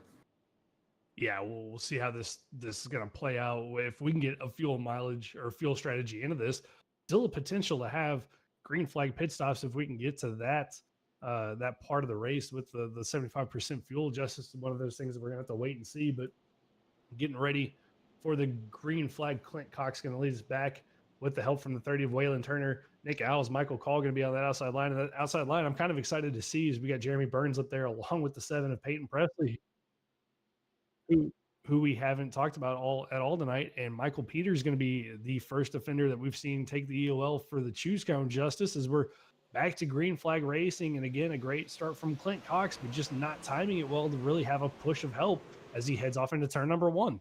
Yeah, really good launch there, but you want to do that launch with help. That outside lane right now, one of those things I want to talk about, you have 6 or 7 of the Wednesday night guys that are used to being near each other in the Cup Series on these tracks. I want to see if those guys can get lined up and maybe make a run here. Another guy, we've kind of shined spotlight on new guys as they've come into the top 10. You have a couple of new runners up there, the 84 truck of Devin Hudgens, the 7 truck of Peyton Presley, and the 14 truck of Michael Bennett carrying our title sponsor for the race, slurpsodas.com, getting out here, mixing it up, getting their first appearance in the top 10 tonight. Drivers working their way up into the top 10. Clint Cox going to lead us around for another lap here, lap 64. But this is a perfect time for us to give you a crank it up here at home as we're going to step aside for a quick minute and let you guys hear and enjoy the sights and sounds here from Daytona International Speedway.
And we're back here on the Revo Racing Network for the Coastal Financial or for the Racing Revolution Coastal Financial Truck Series here for the Slurp Sodas 250 from Daytona. Back up front, you haven't missed a thing. Clint Cox, Nick Alves still going to battle for that top spot. Cox really not wanting to give that up all night long, and he's shown he's willing to be aggressive with help from Waylon Turner, but the field still 2x2 from first all the way to about 21st position. Is that outside line justice looks like it's lost a little bit of momentum here through the tri-oval. Yeah, it looked like maybe Nick got a little loose there in the 24 truck. From the push of the 99 of Michael Calls, we see Devin Hudgens clear it, said, hey, I'm going to go get this push from Nick Alves and see if I can make my way. I want to lead some laps here tonight, boys. But, yeah, once you lose that momentum as the top truck, if your competitors behind you want to stay behind you, it just requires a ton of patience. You saw Michael Call really do that as we now see the 5 truck jump out. Is the 84 willing to pick him up, push him up there? This is Chris Stamper in the 5 machine. We've seen him up front a couple of times, been involved in a couple of incidents and had been shuffled to the back, but now back up to the front of the field. We'll see if he's going to get any help. He was a little bit aggressive early on, and I think drivers take note of how aggressive you are at points during the race, and that's going to kind of affect how you work with other drivers. But right now, Hudgens really trying to push that 5 machine and get them both up to the front, as the 61 of Frank Hughes has worked his way back up into the top 5, along with the 34 of Wayne Lowe, Justice, who I don't think we've really touched on a lot here tonight. Yeah, another new car to the top 10, Trevor. You love to see it. The more guys you can get up here, and let's talk about all of them. Yeah, Wayne Lowe, actually a former Cup Series teammate of mine, very good at these tracks, very aggressive, willing to make the moves. You see him move up. The 61 goes with him, Frank Hughes, and wondering how long this inside lane is going to hold up before that outside lane rebuilds momentum. As more trucks start to stack up out there, at some point they're going to get to this 03. Yeah, speaking of new trucks inside the top 10, how about the 3 of Justin Hughes? I don't think we've touched on him tonight, apart from maybe one time, but he's up inside the top 10, right there in front of the 51 of Jake Williams, and not too far behind them, the 21. I believe is working his way up into the top 10. Eddie Donahue has worked his way almost into the top 10. As we start to see new faces here as the laps wind down, 30 laps to go. Justice, oh, we got one spinning in the back. Michael Bennett gets turned off the nose as somebody makes contact with the 2 machine, and he's through the grass, but we stay green.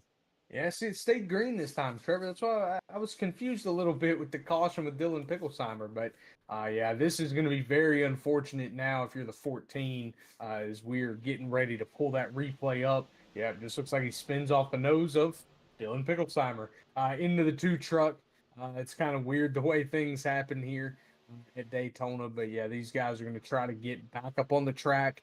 Hopefully, if you're the 14 of Michael Bennett, you can find a drafting partner back there and not lose as much time if you were running by yourself. But yeah, he's going to want to caution sometime in the next probably 5 to 10 laps, get himself back up into the field. As we cycle back to the front, Clint Cox, more the same out front, but it looks like that outside lane is making progress. Just a little bit less compressed than the inside lane. I think that's all that's keeping him from getting there at this point, Trevor. Yeah, I think you're right. And just a little update: 14 of Michael Bennett down pit road, 4 fresh tires, fuel, and a fast repair for that 14 machine as he's working his way back off pit road. You can see it right there in shot as we're on board with the 30 of Waylon Turner. So he tries to keep that 03 machine out front here from the hard charging 61 of Frank Hughes and the 34 of Wayne Lowe. As those 2 have formed up now on that outside line, but they're battling for 3rd position with the 19 of Alex Berube. Yeah, you see that inside lane again, Trevor, just formed up a little bit better. You really have 4 trucks formed up nicely on the outside, then a gap to the 84 Devin Hudgens, and then an even bigger gap to the 24 Nick Alves. So these guys on the top really wishing they could just get as neatly organized as that inside lane, make a run happen. Because right now they're just watching Clint Cox dominate this inside lane. The 30 of Waylon Turner hasn't been convinced enough to jump up yet, but as I say that, they're making a little bit of a run here, seeing the side draft start to work a little bit. That 61 said, hey, I want to get up there. I want to battle that 03 truck.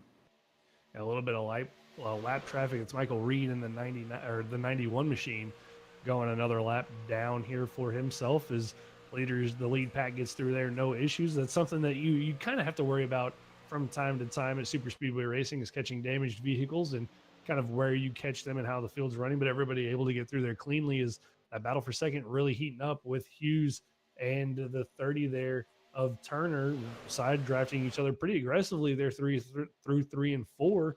That'll might allow Frank to get up there and might maybe fight the 03, but a little bit of a wiggle from the bump there from the 34 is going to cost that outside line some momentum. And here comes Kevin Orlando making it 3 wide. Yeah, Kevin, very, very veteran savvy move, to be honest. You see that wiggle happen. If you can jump to the outside and get maybe 2 helpers there, you're going to pass that entire lane that would now then be the middle lane. It just didn't quite happen quick enough as we saw the 22 and the 00 jump behind him. It was just after Kevin's run had stalled out. So, yeah, that's a very savvy move.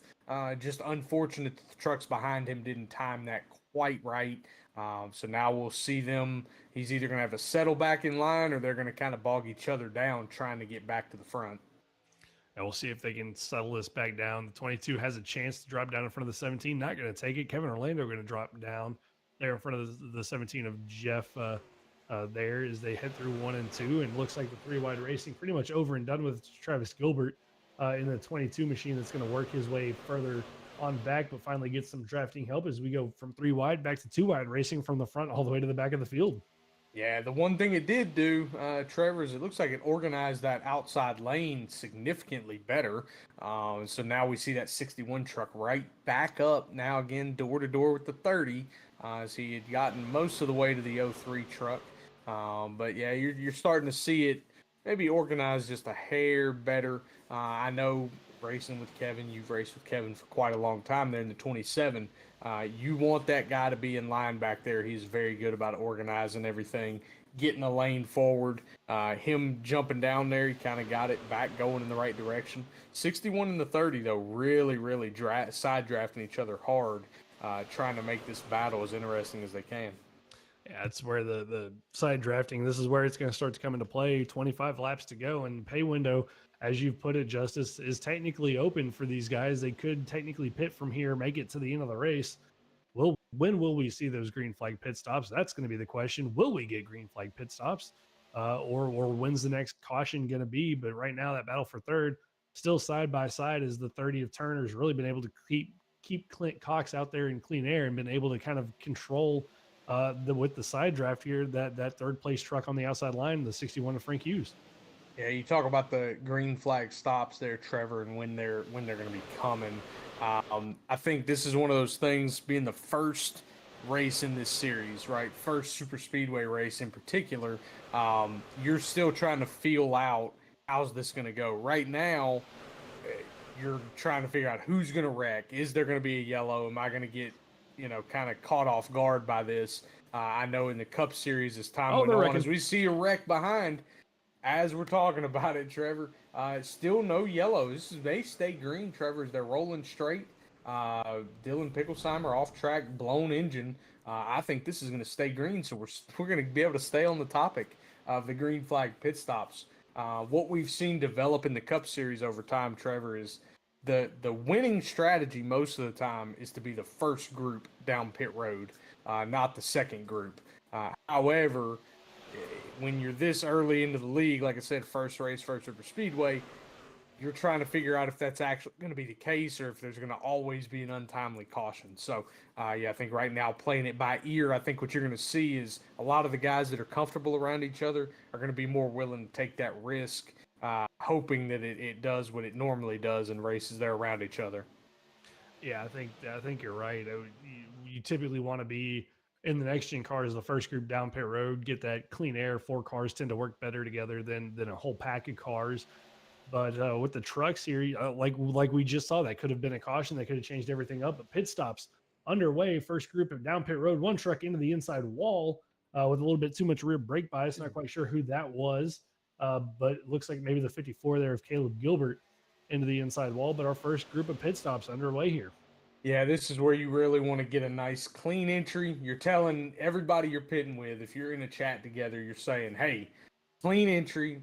I'm going here. You go high, you go low, you go middle, and then you're arranging that as you go further back in the group. But it's clean in, clean out. That's your main thing here. This is probably a fuel only stop. So it's highly important that you get into the pit box. You don't speed on entry. Don't go into the grass as we've seen the 3 truck do here, as he is now going to be in trouble. We see the 51 get in trouble there on pit road. 2 guys making contact. Hey, he is backwards in his pit box at the moment, or in somebody's pit box. But yeah, this is very brutal. The 30 truck into the inside wall. The 03 truck through his box. So yeah, a whole lot of not clean entries here, Trevor. Whole lot of issues on pit road, and that's something you don't want to have. You don't want to have a speeding penalty. You don't want to get caught up in other people's issues. And Jake Williams gets caught up with some contact made from another driver. The 03 of Clint Cox slides through his box. The 30 of Waylon Turner gets into the inside wall, and you don't run a lot of brake here at Daytona. Typically, drivers don't really get on the brakes at all unless you need truck to. wrecking into pit road, Trevor. And again, yeah, more chaos on pit road. And this is what makes green flag pit stop so great. You saw Chris Schaefer in the 23 with a nice little drift, the 34 of Wayne Lowe with the lockup onto pit road. And through all of it, we stay green. But this is really going to shake up the running order with guys losing the draft justice and these pit stops cycling out.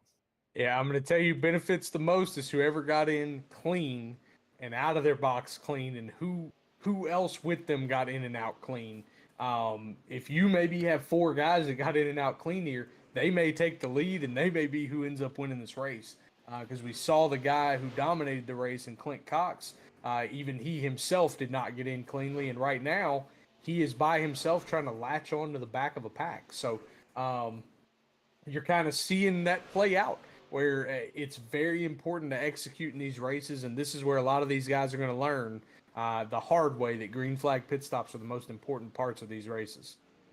Yeah, and a handful of trucks still out on track. Top 10 yet to pit. Travis Gilbert, Kevin Orlando, Matt Robinson, Jeff Weimer, Al Lykin, Sam Taylor, Eddie Donahue, Dustin Adams, and Andrew Cardinal and Jack Clemens, the top 10 that have yet to make their pit stops. So look for those guys down pit road here in the next handful of laps. And I believe Chris Stamper going to be one of the first trucks off of pit road that have already made their pit stop as it still cycles around Justice. And looks like he's going to get past here as that's battled further on back in the pack as we look at our top 10 here, led by the 27 of Kevin Orlando on when these guys are going to make that final pit stop. Yeah, it looks like the 95 of Mike Peters getting ready to make the pass that's most likely for the lead. As even those guys like Kevin Orlando, if they elect to stay out, catch a caution, they're going to have to pit. These guys will not. So most likely this is the battle that may end up determining the race. You do see the 03 of Clint Cox was willing to get back there or able to get back there, get re-involved with this pack. So this is going to be basically your top 10 for a little bit until we can see a group run them down. And this is what I was talking about, Trevor. You get spread out. People make mistakes on green flag pit stops. You can sometimes, however, see multiple lines, packs. If they can line up in a single file line, they can catch each other. It can make for a very exciting or thrilling strategy race to the end of, can we get there? How are we going to make up the most time? What lap are we going to get there? And how do we make our move? Yeah, a handful of drivers, Kevin Orlando, Travis Gilbert, Matt Robinson, Jeff Weimer, all down pit road. So 4 of our top 10 down pit road for their final pit stops, combination of 2 tires and fuel. These guys get back out there and try to regroup. And we'll see now, led by Al Lykin, Sam Taylor, Eddie Donahue out there. Is a little bit of contact, a little bit of puffs of smoke. 1 truck sideways. This is 61 of Frank Hughes, and that's going to be a caution and a huge break for drivers who had issues on pit road, as they're going to be able to catch back up. But Justice, a tough break though for those that just made their pit stops, like Kevin Orlando and Travis Gilbert. So this is actually a great break for them, because at the time of the caution, they were still ahead of this pack, meaning they're going to maintain their positions in front of them. So, and they were off of pit road. So this is going to be very interesting. You're going to see some guys have been out front all night, kind of end up back in traffic a little bit. These guys just trying to get past 3 more cars. It was the last 3 cars to complete the green flag pit cycle. in our front, what was going to be about 10 cars trying to get by, just ran out of room there. 61 gets spun around, and we end up under caution for the 8th time tonight, Trevor. Believe that was off the front end of the 24 of Nick Alves that kind of caused that caution as they were beating and banging, trying to get past the lap truck. Just kind of came down a little bit into the side of the 61 of Frank Hughes, and around he goes. But we're going to get a little conversation here with Matt Robinson in the one machine as we bring Matt up into the booth. Matt, it's Trevor and Justice. Looks like Going the on? pit strategy worked out for you guys as y'all get on and off pit road before the caution comes out and get to keep your track position. Yeah, it worked out. I mean, I've been riding around in the back. It's tough to make any moves, and track position is really, really critical. Because even if you go 3 wide, it's getting pretty sketchy. So I had to make some moves pit strategy wise, and it worked out. How are you feeling about your setup here to the end? Do you like who you got with you in this pack? As we see guys like the 03 now who've been kind of dominating the race, he's going to be a little bit buried in traffic. You think you have what it takes to hold him off, maybe get out here and get a win? I do. I love super speedways. It's going to be a little interesting because I got Kevin and Travis behind me that work together. I don't know. I don't really have any help up here other than maybe Jeff in front of me, which I've never met before. So It looks like you maybe got Burns behind you, Mike Peters as well. Maybe you can get a little help from those guys. But yeah, hopefully get out here, get yourself a win tonight. Yeah, I would See you appreciate back in that. this booth later. That would be fantastic. See what happens. Appreciate it, boys. Yeah, good luck, Matt. It's Matt Robinson in the one. Justice looks like he's going to restart in, I believe, second place behind Jeff Weimer in the 78. There's he, Kevin, and Travis worked that pitch strategy perfectly, and were able to stay out in front of the group. We're going to go ahead and grab the 27 truck as well, Trevor. And Kevin, welcome to the booth. How's it going, buddy? Going good, buddy. It looks like you're running nice and clean out there tonight. Seeing you making some moves. You make a great pitch strategy call here. Did you learn that lesson from me that one Wednesday night we tried this? Oh, just a little bit. A little bit sparking in memory. I was gonna wait a little bit longer, but just needed to try to get some people with me, and I had Travis and Robinson. So I was like, now or never. So worked out. Could have been worse, but it worked out, and we're in a good spot here coming to the end. Well, Kevin, we've seen you at the back. We've seen you involved in a couple of incidents. So the real question is, do you still have that fast repair in the back pocket for what looking like going to be a pretty hectic 15-lap run here to the end? I do. Pretty much all my damage was from people driving through me when I check up for wrecks. So we were able to get that fixed every time, and still found our way with enough truck to get up to where we're at. Well, we're gonna get you back down, get you here. You're gonna take the choose, Kevin. Thanks for letting me know. Yeah, we hope to see you back up in the booth after the race. All right, me too. Thank you, buddy. Later, buddy. And that was the 27 truck of Kevin Orlando. We see an interesting situation here where Matty Robinson chose to take the bottom behind the 78 truck. Who is the leader, maybe thinking he can go get a push and or give a push and be waiting in that position I was talking about, Trevor, where you kind of want to be the second truck. You can build the bigger run here, but you do let Kevin and Travis, who are former teammates, guys that know how to work well together, get up in that second line. They're most likely going to time this push very well. So if you're Matt Robinson here in the one truck, you better be on the bumper to Jeff Weimer and making your way up there. Yeah, Matt needs to be there. I mean, we heard it from him in his interview. I mean, he knows Kevin and Travis are going to work together, but he likes to go with the 78 machine. And for Matt, I mean, his closest teammate's going to be Alex Berube down in 13th. Nick Alves further on down, I believe in 25th, and then Michael Bennett one lap down all the way in 32nd. So Matt's really kind of on an island for himself out here on this restart. And not too far behind him, Justice, the truck that's dominated all of it all night tonight, Clint Cox, all the way back in 10th. Yeah, he's I think going to restart actually ninth there. Trevor, he's going to be in the bottom lane, but yeah, he's going to be in a tough spot. That's one thing we haven't really talked about much is Daytona being a little narrower than like Talladega. It's hard to go 3 wide. We've seen that a little bit tonight. But when you're 2x2, especially up front, you kind of get pinched down there, and you don't really have anywhere to go. How do you make up the positions? We're going to see if Clint Cox can make his way forward and show us exactly how to do it, Trevor. He's going to be a fun one to watch and one to keep our eye on. Alongside him is going to be the 5 of Chris Stamper, who we've seen be aggressive. See if he can get back to the front. But right now, pace car is off, leading us back to the green flag. The 78 of Jeff Weimer, I'm sorry, back to the green flag. But a little bit of wheel spin there on the start. You're going to check him up. Travis Gilbert, Kevin Orlando with a great launch there, as they're going to have the lead heading down into turn number 1. But that inside line starting to form back up. Here comes Matt Robinson to the rear bumper of the 78 with the help from the 95 of Mike Peters as they storm down into turn 1 and 2. Yeah, and Kevin immediately bails on the 22 of Travis Gilbert. And if I know a thing or two, because I've seen a thing or two, once that 22 gets the lead, good luck. He is going to do everything he can to retain that lead, as he's getting a big push from Jeremy Burns in the 72, followed by the 31 of Jeff Israel Jr. Burns and Jeff, teammates on Wednesday nights. Did you see them go together down to the bottom here, bailing on Travis? We see 3 wide, a couple rows behind that. This is getting very, very racy very quickly, Trevor. Yeah, I mean, we're coming down to crunch time. It's coming to 12 laps to go. We've seen a couple of 3 wide. I saw John Fike go 3 wide further on back in the field. They're still 3 wide with the 00 of Tyler Harrison.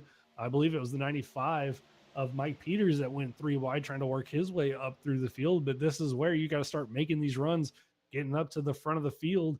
As right now, the 99, Michael Call, trying to give a shove to the 22 of Travis Gilbert to get him back up into the front. But Jeremy Burns is taking over the top spot. As you can see, the top 3 bobbing and weaving, trying to figure out where they want to go. A little bit of a bad touch from the 31. There goes the 1 of Matt Robinson through the infield. We stay green. Everybody scatters, but everybody still stays straight, stays green. But tough break for the 1 of Matt Robinson there as he gets back onto the racetrack and gets going. Yeah, that's very tough. Again, those checkups happen, and where can you go? It's kind of one of those things. Speaking of where did he go, we have another new member to the top 10 tonight here, Trevor. We got the 18 truck of Jacob Serkovich. There's 3 wide here in front of him. Hopefully he can get through this cleanly. You want to see this go clean, but we've got 2 consecutive rows of 3 wide racing here. And you can see all the movement from those guys as they just kind of bob and weave through the corner. The air works its way on these trucks. It's it's Clint Cox in the 03 trying to work his way up to the lead with help from the 5 of Chris Stamper. They're working that outside line to perfection in that 3rd groove, but now losing a little bit of momentum as that 3rd line's kind of stalled out. We'll see if they get any help from the 65 of John Fike, who's finally worked his way back up into the top 10 after a tough middle section of this race. But right now, still side by side, back to 2 wide racing. As Clint Cox now looking to make it go back to 3 wide racing as they cross the line. Yeah, you can tell who wants to be aggressive, who thinks it's time to go as we take the flag at 10 to go here, Trevor. These guys know, hey, about 5 more laps and I've got to be where I want to go to set myself up. But yeah, you see a guy like John Fike, kind of got shucked to the back pretty early, has made his way back forward now, and he is trying to get up around that 5 truck. Maybe he can get some help. Yeah, looking to get to the outside of the 5 of Stamper there, and doesn't quite have enough momentum to do so. Going to have to fall back in line in front of the 7 of Peyton Presley. But up front, it's Travis Gilbert trying to still get help from the 31, I believe. Is it the 31? I'm sorry, no, it's the 99 of Michael Call there. I'm sorry, I had the wrong truck for a split second. Trying to give him help to get past Jeremy Burns, and it looks like 22 clear now. But will he dive down there and take it? As Burns has a little bit of momentum from Kevin Orlando back up there to get back side by side for the race lead. Yeah, one of those things that folks can see right now on the broadcast, Trevor. It's getting a little hard to see the numbers from the booth up here. A little bit of fog rolling into Daytona. Pretty typical in South Florida this time of year. But yeah, we're starting to see the 2x2 kind of come back. I think a lot of guys may be biding their time here, trying to figure out when to make their runs. As we're basically 2x2, probably back to 25th place here, Trevor. Yeah, not a lot of time to really give up any spots. Can't really give up any spots as across the line, 8 laps to go. Travis Gilbert leading that outside line. A little bit of 3 wide behind them. Al Lyken's going to dive it to the middle line to the inside of Alex Forget, Berube, and Jeff Israel as he looks to make his way forward, but no help behind that 40 machine. I think might send him back through the back of the field. Burns, with the help from Kevin Orlando, still clear of the lead. as the bike again looking to go to the outside, gets into the 5 just a little bit. They go sliding sideways in a big wreck. Multiple drivers involved and a caution out. Justice with 8 laps to go. Gosh, you hate to see that. It was looking so good there, Trevor, but more than likely, about 4 laps under caution. We go green with 3 to go. We're going to see an absolute shootout. Yeah, just again, aggression, guys wanting to make a move. We're going to get ready to watch this replay here just momentarily. And I mean, what is there else to say, Trevor? It's just one of those things. I think this is just a super speedway incident. Yeah, I mean, late race super speedways, Fike, you see there, jump to the outside, gets the wall just a little bit, comes down, collects the 5 to 18, the 71. Michael Bennett involved, and you see nowhere for a lot of other guys to go. You see Berube involved. There's the 30 of Waylon Turner, who's been so dominant here tonight, gets caught up in that as well, or been one of the dominant trucks here tonight, gets caught up. I think the 00 of Hudgens, or I'm sorry, of Tyler Harrison's involved in that, but Justice, here's a good look at it on board here with John Fike. Yeah, it looks like Fike just gets a run. 5 has to check up, gets in the wall, and he's in the left rear, and you're just kind of bouncing around at that point. You're nothing but a ping pong ball, unfortunately, in some of these situations. So, and then a lot of these guys, as we've said before, you're playing chess at 180 miles an hour. I don't know if you've ever been 180 miles an hour in real life, Trevor, but it is not hard, or it's not easy to stop at 180 miles an hour.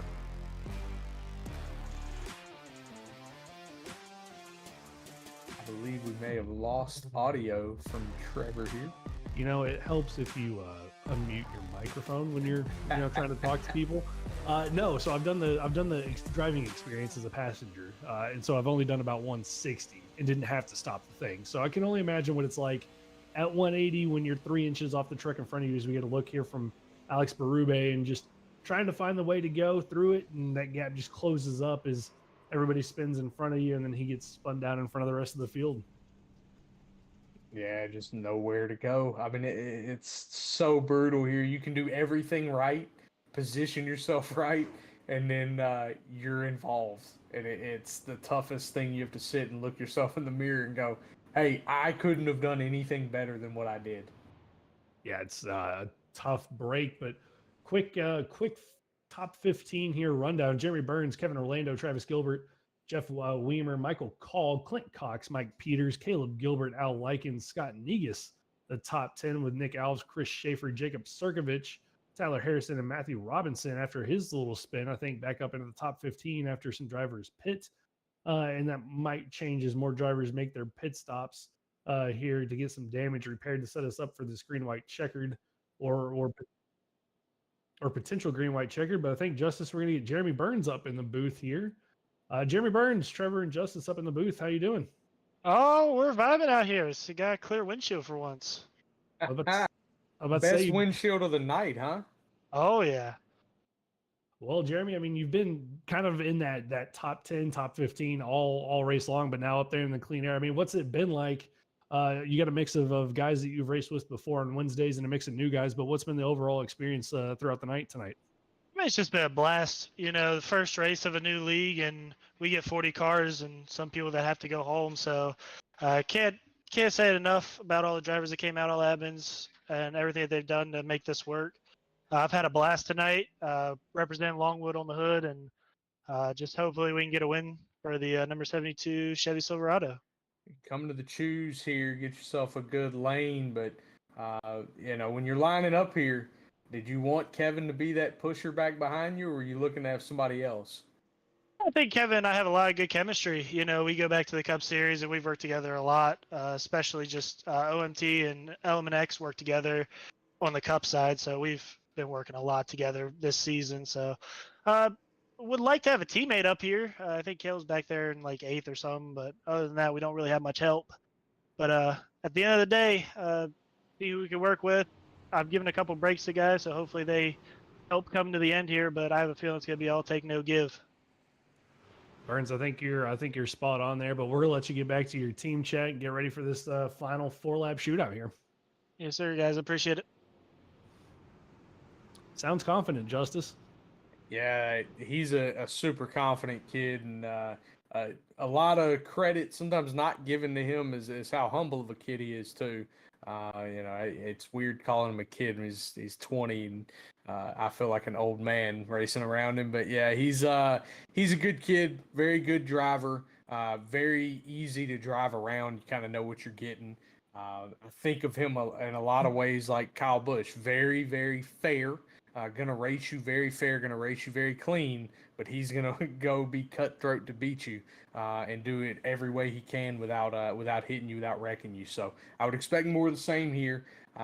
Knows that he can trust Kevin behind him, but also knows Kevin wants to win.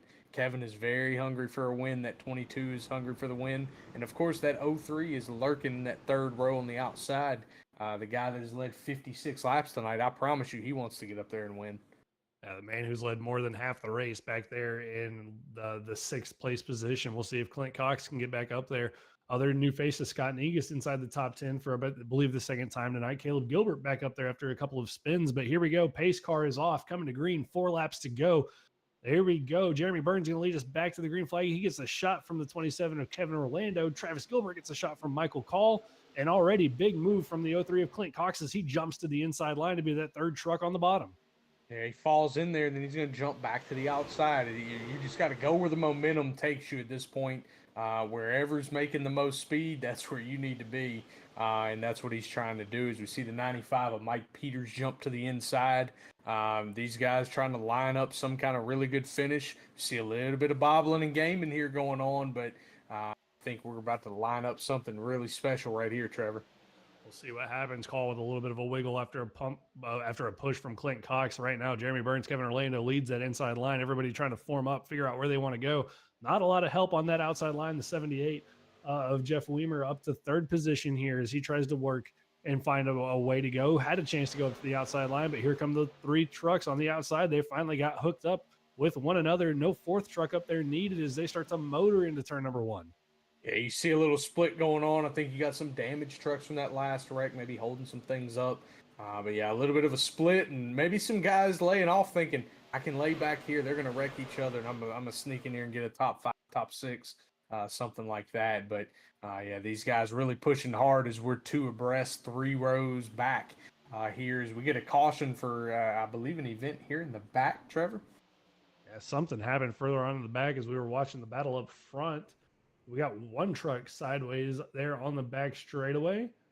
Not quite sure who that is.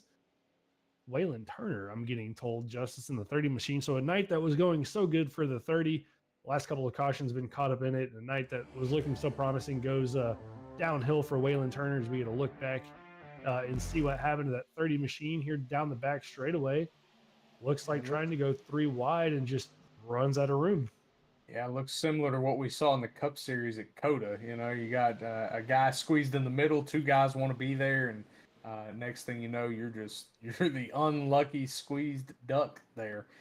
So the 30 car goes around. Yeah, you know, tough night. He had a very good run working there, Trevor. Kind of got himself in trouble with the green flag pit stop. We saw him be a little too far left in the box, had to back up, move all around, put himself in a bad position. Ends up in the last couple of cautions there because of that. And that's one of those things. I think we're going to grab the 22 of Travis Gilbert here and bring him into the booth. Welcome to the booth, Travis Gilbert. Oh, how you guys doing? Doing good, buddy. You're up here leading the race. How we feeling? Who are you hoping chooses behind you here and gives you a good push to the win? They got Chevys behind me, so kind of walks you a little all over when they get to you. Jeremy's so good.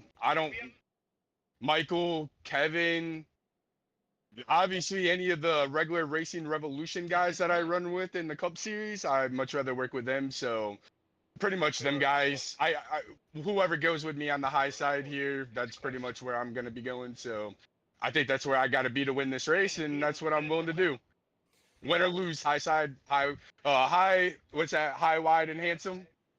Yeah, that's the phrase there, Travis. Well, we're looking forward to it. I mean, it's been a heck of a night for you. You started at the back of the field. You're now up here. I mean, just real quick before we get to go back racing. I mean, what's it been like coming from the back to the front? I wish I would have been able to qualify. There was some situation with my steering wheel. It's been a nightmare. Glad I am where I am, and it sucks to be them. Well, that's a good way to put it there, Travis. We're going to let you get back to your team here and get set up for the first attempt here at green white checkered. Appreciate it. Thank you, guys. Man, there is some entertaining interviews. He is one of them, Trevor. I've had a lot of conversations with Travis, man. He's a fun guy. But yeah, that's folks. That's what we get on Wednesday nights. Live action from Travis Gilbert all the time, man. He is fun. Tough to race. You kind of know what you're getting. He's going to race you hard. He expects you to race him hard, though. That's all he wants. He wants to get out here and run these things to their absolute limit. And as he said, he kind of led us to the same spot we were with Burns earlier, Trevor, talking about just how good Burns is. But he knows Travis wants to make his game plan. I'm gonna go up top. I'm gonna go high, wide, and handsome, and I'm gonna see if I can get a good enough push to go win this thing. I'm excited to see what he's going to do for us. But as we work the 10th caution, just quick shout out to Coastal Financial Services as the main title sponsor for the Racing Revolution Coastal Financial Truck Series. As they get their inaugural season underway here at Daytona, brought to you by the Slurp Sodas, or brought to you by Slurp Sodas, another one of the fantastic sponsors here. And also a quick shout out to the Racing Revolution YouTube channel, where you can find the After Dark or Racing Revolution After Dark podcast, which taking a little bit of a hiatus, but we hope to have back for you guys on Friday, recorded Friday nights, posted Saturday morning. So look for those to come back. Also check out the old archived ones. Also a big shout out to Rob Rader running the production for us here tonight as everybody works the choose cone. And if you want more fantastic racing action, be sure to check out the Racing Revolution Cup Series on Wednesday nights over at V Speed on YouTube. As Justice, we're lined back up here.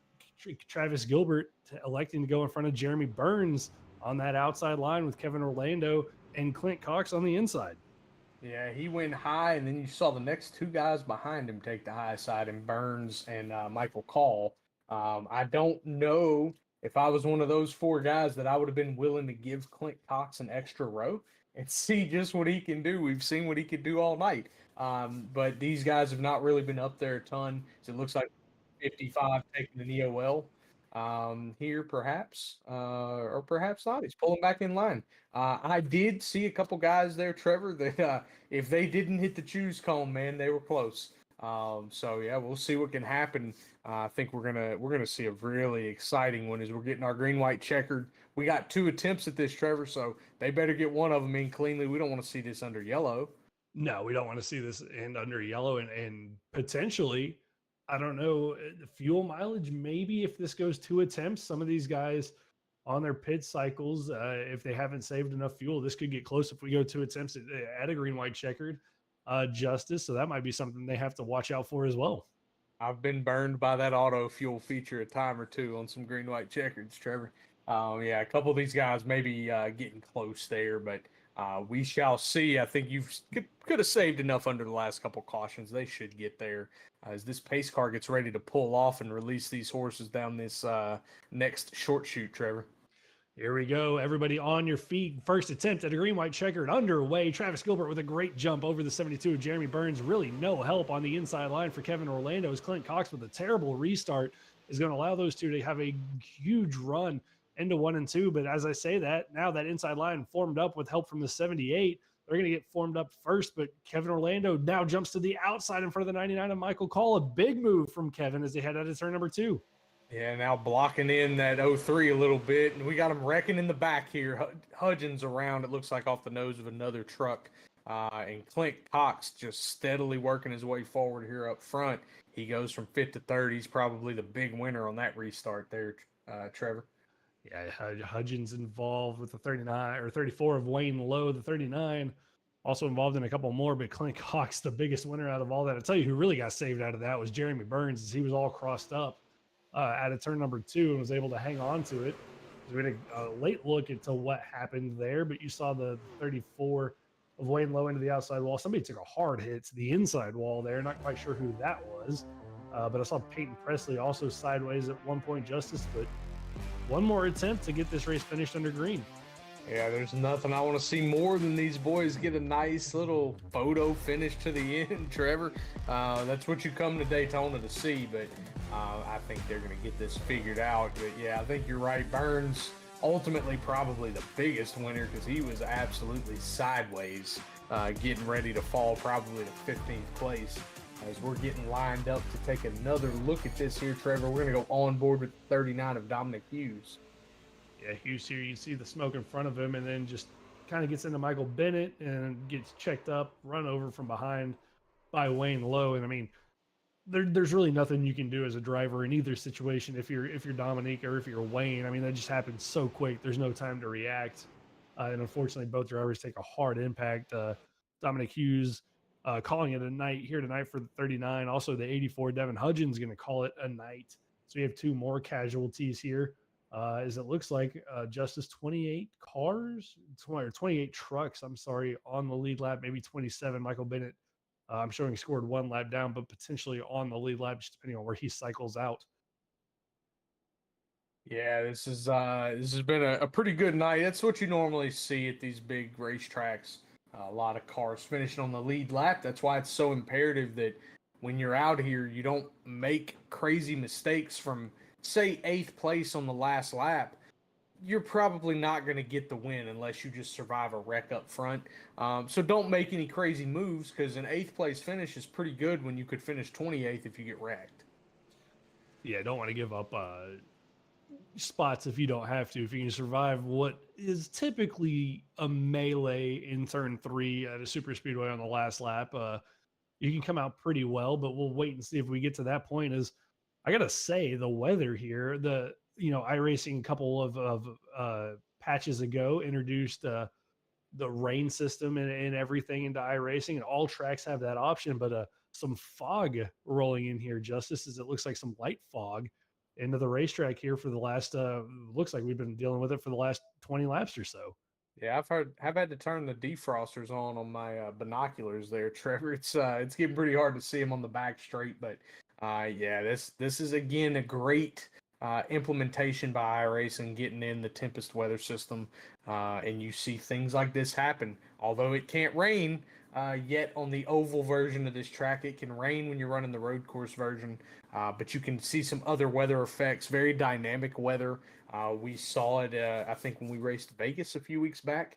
The track temperature fluctuated about 8 to 10 degrees throughout the race as it clouded over and the clouds moved out and it got sunny. One side of the track was hotter than the other. So, yeah, I think you're going to really see that affect these trucks as it goes later in the season when they get to some of these other tracks like Nashville, Charlotte, Bristol, some of these short tracks where, the different ends of the racetrack being different temperatures really make a big difference in the handling. That's going to be excited to see when we get to those tracks. But here we go. The most important choose coming of the night. Who do you want behind you? Who do you want to start behind? And it looks like Kevin Orlando, Travis Gilbert going to be the first two on that outside line, followed by Jeremy Burns, Clint Cox on the inside line. As that looks to be the pairing that they feel most comfortable with. You see the rest of the field working through it, Justice, and guys trying to set themselves up to be the inaugural race winner here tonight at Daytona. Yeah, there's a big honor that goes with that, Trevor. Being inaugural winner, inaugurally on the podium. Clint Cox, the first pole sitter in Truck Series history here. So, yeah, everything they're doing is history. Clint Cox, most laps led in the Truck Series. You kind of get all those things in season one. A lot of these stats and values become more important later on down the road, and things you want to look back at. What did I accomplish here? What did I bring to the table? And those are very valuable things. So, yeah, we've got a great lineup here. I believe we have something like 6 or 7 consecutive Cup Series drivers in the outside line. I can tell you the way this has been hyped up throughout the Discord, seeing how these guys interact. Nobody wants to win this more than one of these Cup Series drivers. They want to go in here and say they were the first truck winner. Yeah, I think it'd be a little bit of a tough pill to swallow for the Cup regulars if they come down here and get beat by one of the new guys. But we're gonna have to wait and see. It's gonna be our last attempt here at a green white checker. We're gonna get the green flag. If we get a caution flag, the race is over. If we get back to the white, we race it back to the checkered flag. So we're going to hope that we get back to the white flag and get this one finished under green. But right now, pace car getting ready to pull off Travis Gilbert, Kevin Orlando, Michael Call, the 3 trucks on the outside line that are going to lead us back to green. Jeremy Burns, Clint Cox, Jeff Weimer in the 78, going to be the 3 trucks on the inside lane. We're into the Geico restart zone. There goes the 22 on the loud pedal with a great jump over the 72. It's going to be which line can get formed up first, who's going to jump down in front of who's going to push who as they head down into turn number 1. Yeah, as we see Travis kind of committing to get down in front of Jeremy, I think a big thing plays in Travis's mind here. Keep that 03 as far back as you can. He has dominated the race, proved he can jump line to line and make something happen. But 2 cars kind of stranded by themselves out there on the outside lane. Can they make up the gap here? We'll wait and see. Will we get back to the white flag? We're working turn 3 and 4. Travis Gilbert, Jeremy Burns, Clint Cox, the 3 trucks on the inside line. Kevin Orlando, Michael Call, no help really on that outside line as it's starting to fall back. Scott Negus works his way up into the top 5 as we work out of turn number 4, coming to that white flag, looking for the white flag is Travis Gilbert across the line. Justice, we're going to get one more lap here under green flag racing. Who's going to get the win? Yeah, the good news is in iRacing, we're racing back to the line now, Trevor. A flag doesn't end this race. If there's a caution now, it's just so be it. Get back to the line, boys. So, yeah, we're going to see a very exciting one. Is how late do you jump? As we see Jeremy Burns try to jump now, did they give this run to Clint Cox? We get a big run up the middle. Oh, there they go. They're wrecking behind. Is not good for Travis Gilbert. He's going to get hung out a little bit here. Now we see a big battle coming from the 78 and the 03. How far do you push him if you're the 78 truck? That's going to be the question. How far do you push the 03 out there? Will the run come? Here comes Gilbert with a run. There goes the block. Gilbert to the inside. Here comes Cox across the line. They're wrecking behind. And Clint Cox is going to get the first win here for the inaugural race of the Racing Revolution Coastal Financial Truck Series at Daytona. He gets it done, Justice, but it wasn't from a lack of trying from the guys behind him, but he hangs on and survives. Jeff Weimer going to bring it home in second. Nick Alves going to get himself a third with Matt Robinson in fourth, and Michael Call going to round out the top 5. Yeah, what a great run to the end there. Big time win there by Clint Cox. Comes out, dominates the field. A little 57 laps led out of 107 run there. So, yeah, came out, showed that he was a force to be reckoned with. Wanted to prove to these boys that he was going to be a problem all season for him. He wants them to see the back of that truck all season long. A short little 10-race season for these guys for season number 1, but Clint Cox is going to come around to the front straightaway, get himself a little burnout in celebration. And we'll talk to him here as soon as he's done with his burnout, as actually I think he might get a little bit of a photo op here. And nope, there goes the burnout as Clint Cox starts the celebration here as he is the winner for the Slurp Sodas 250 from Daytona.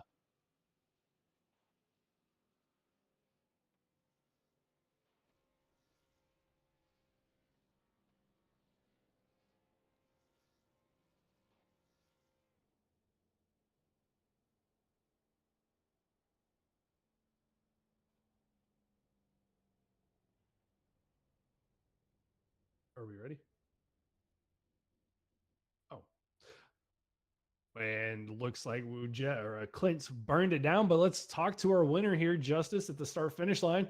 Clint, it's Trevor and Justice up in the booth, man. You get it done. Race number 1, the inaugural race winner here for the Coastal Financial Truck Series. Man, how are you feeling after that one? Hey, man, that was a nail biter right there. Had to throw a late block there at the end. I knew they was going to make a move eventually, but we got enough truck up there to put a block on them and pulled out the win for us. Yeah, and we had you up here with us earlier in the race, Clint. We were talking about trying to stay up front. Once you got the pole, your goal was just to keep that track position. Obviously lost it with that caution during the green flag pit cycle. It looked like you maybe slid through the box during the green flag stop as well. So what was the plan once you kind of got in traffic there? Did you say, hey, I've got until that last lap to get there? Or were you trying to get there in 3 or 4 laps? Yeah, I slid through the box there, and I didn't take any tires either, so I still got out there way too far out in front of the pack I was with. So it kind of cost me a lot of track position being out there on my own. But once that caution come out and I got mired back in traffic, I decided to just keep choosing and trying to jump people and then make my way up a little bit, and eventually got up there to the front to where I could push somebody, just one car in front of me, and that's where I was going to stay unless I could get the lead. And it just happened to where I could get up front and control it there in the last corner, and I knew they was going to make a move, and they did, and just tried to have to do the best I could. I'm not the best at plate races, but that one worked out. You put on a great show, led I believe 57 of the 108 laps here tonight. So pretty dominant performance from you. But we head to Nashville Super Speedway next week for the second race of the season. I mean, you get the win here tonight, but how do you feel it sets you up for Nashville and for the rest of the season going forward? I really like tracks more like Nashville and short tracks and things like that. So it's really more my wheelhouse than these plate tracks. But I'm looking forward to it. I'm not at all experienced at road courses, so I'm kind of looking forward to that one too, just to get some practice in at Watkins Glen. Well, Clint, congratulations again on being the inaugural race winner here tonight. And before we let you go, the floor is yours to give us any shout outs.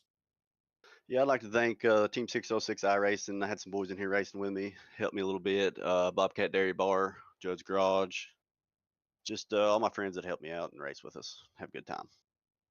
And this league. This league's seems like it's going to be a good league, so I appreciate you guys doing the broadcast and the league for putting it on. Well, thank you, Clint, and good luck next week. Good luck next week in Nashville. All right, thanks, sir. So that's our race winner, the 03 of Clint Cox. And now we'll talk with our second place finisher, Jeff Weimer, in the 78 machine, as we wait on getting Jeff down here in the booth.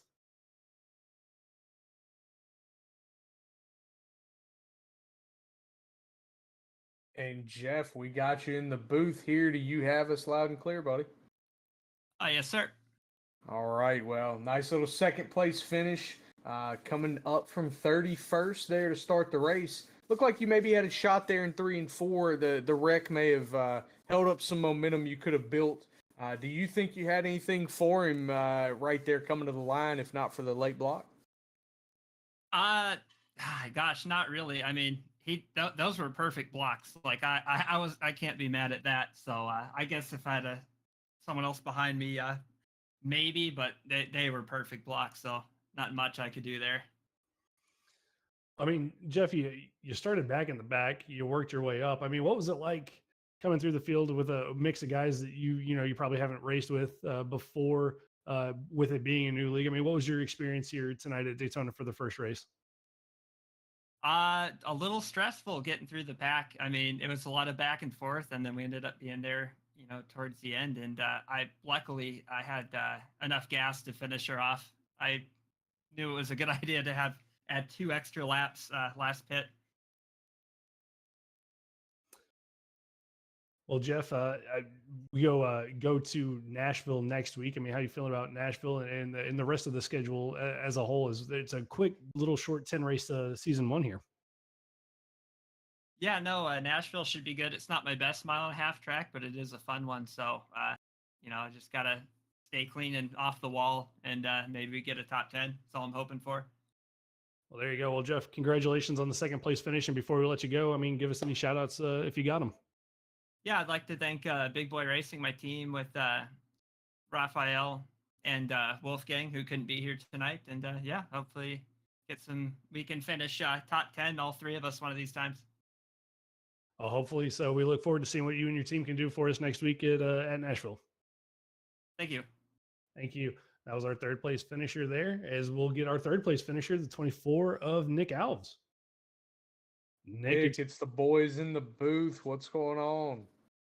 What's up, brothers? All right, third place finish, man.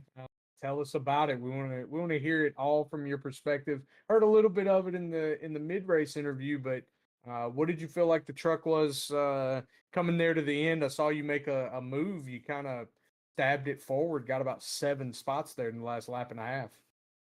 Well, first off, next time I think this is worth 75 laps, not 100.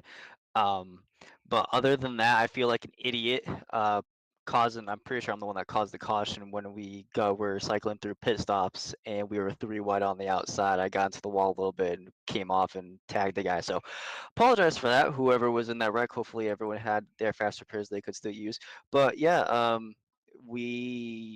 I was in a chat with Performance Motorsports guys. I had a few BDE members in there as well. So we uh we were talking through that whole last restart there of where we should go, and Maddie ended up following me to the bottom. Jacob went up high.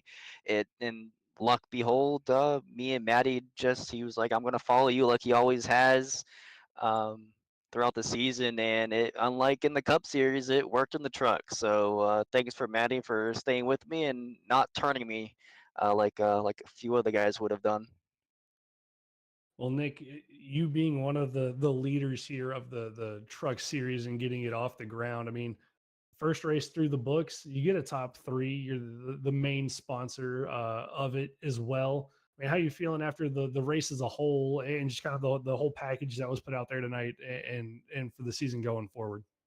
Well, you guys could obviously see through a broadcast standpoint that there are going to be some growing pains here with a lot of new guys in the new series, but I can't say enough of the admin team that we got here for the truck series. They did a phenomenal job with getting everything together, getting the rules, the schedule, making sure everyone was in the league. We had a lot of last second guys that want to be here for the trucks, and we got everyone in on time. I know Grant, as you guys probably saw, he did not start the race. We had a plan in place because we realized once we were getting more guys to want to commit to race here tonight that we were going to have more than 40 guys, and we were only going to allow 40 guys per race. And Grant made the sacrifice because we had 2 or 3 cup guys that said they only wanted to race this race, and we informed them that they wouldn't be able to race if we had 40 or more, and lo and behold we had more than 40, so those 3 did not, and then we had 41. So Grant made the admin decision to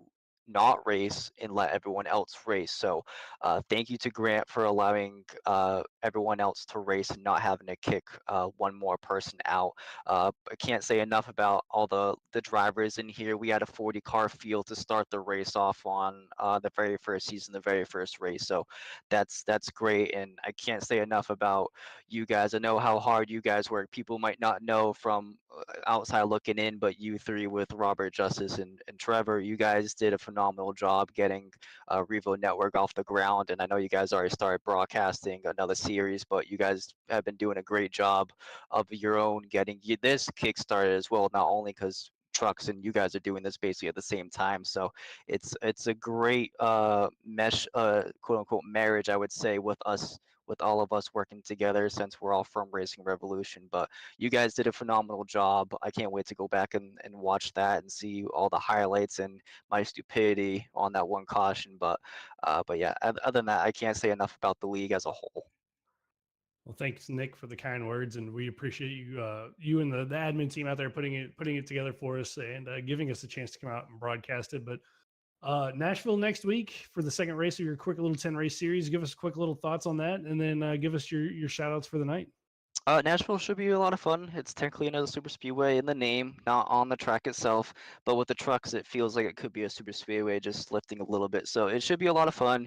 You should see a lot of pack style racing. You're gonna see a lot of guys get some tire fall off. You're gonna see the guys that save tire move up to the front. So it should be a lot of fun. We'll see if we get 40 guys again. If we do, that'll be great. So we can see the average numbers that we may get here for season 1. So that'll be phenomenal. And then I can't say nothing enough about Coastal Financial. Yes, I do employed by them and they are the main sponsor, but that's not the reason why they're here. They're here because they love us, they support us, and they like the product that we can put out. They see what we can do in the Cup Series, so I'm sure they're gonna love what we can do in the trucks. And then and shout out to Slurp Sodas as well for sponsoring this race and putting $25 up for Clint to win out there. So came a few spots short of that, so that's okay. I'll get them next week or next time we do a money race here. But big shout out to you guys, of course. I know I said it already, but again, Revo Network, you guys are going to do a phenomenal job. I know you guys are doing two leagues right now, so hopefully you guys can get a lot more and we can grow this product together. Well, thank you, Nick, and good luck next week at Nashville. Appreciate it, guys. Tuesday. and that's Nick Alves, the third place finisher in the number 24 machine. And I believe just this week we're going to have a special guest, but I don't see him in the waiting room for us to talk to. So we'll just get to the race thoughts. I mean, inaugural race, got a green white checkered finish out of it, got two of them, got to see him race back to the green. Clint Cox going to come away with the inaugural race win and $25, but just like I say, that was a fun race from start to finish. Yeah, I think at the end of the day, that race is kind of everything the admin team putting this league together would have liked to have seen. A little more cautions than they're probably going to want from week to week, but that has a way of cleaning itself up over time. New faces, new places, as Nick said in his mid-race interview. You just kind of get what you get, and you learn your way around it. That's why you do a short season at first. They're doing 10 races. They bear with them, because I promise you the racing is going to get better over the course of week to week. Keep coming out, keep supporting them. Coastal Financial doing a lot to support. Slurp Sodas, supporting this race. I think at least one other one this season. So they've got great sponsors, great backing. And then they've agreed to bring us on and let us to get up here and give our thoughts, Trevor, week to week. So I think this is a great showing for them tonight. Hopefully we get to see some really good racing action the rest of the season. Yeah, looking forward to the rest of the season for these guys. As you see the finishing order there and where everybody finished. But for us up here in the booth, myself, Trevor Earhart, Justice Murphy, Rob Rader running the productions, that's going to be it for us for the Racing Revolution Coastal Financial Truck Series here from Daytona for the Slurp Sodas 250. Make sure you go check out Coastal Financial at coastalfinancial.com or on their Facebook page, and Slurp Sodas on TikTok, Instagram, and Facebook at Slurp Sodas. As we are going to call it a night here from Daytona, but be sure to check out Thursday nights for the TTR Short Track Series as they start their second round of the playoffs at Richmond on Thursday night. And then if you feel like watching more Racing Revolution action, be sure to tune in Wednesday nights for the Racing Revolution Cup Series over at V-Speed on YouTube. But that is going to be it from us here tonight. We'll see you either Thursday night or next Monday for some more Racing Revolution Truck Series action at Nashville Super Speedway.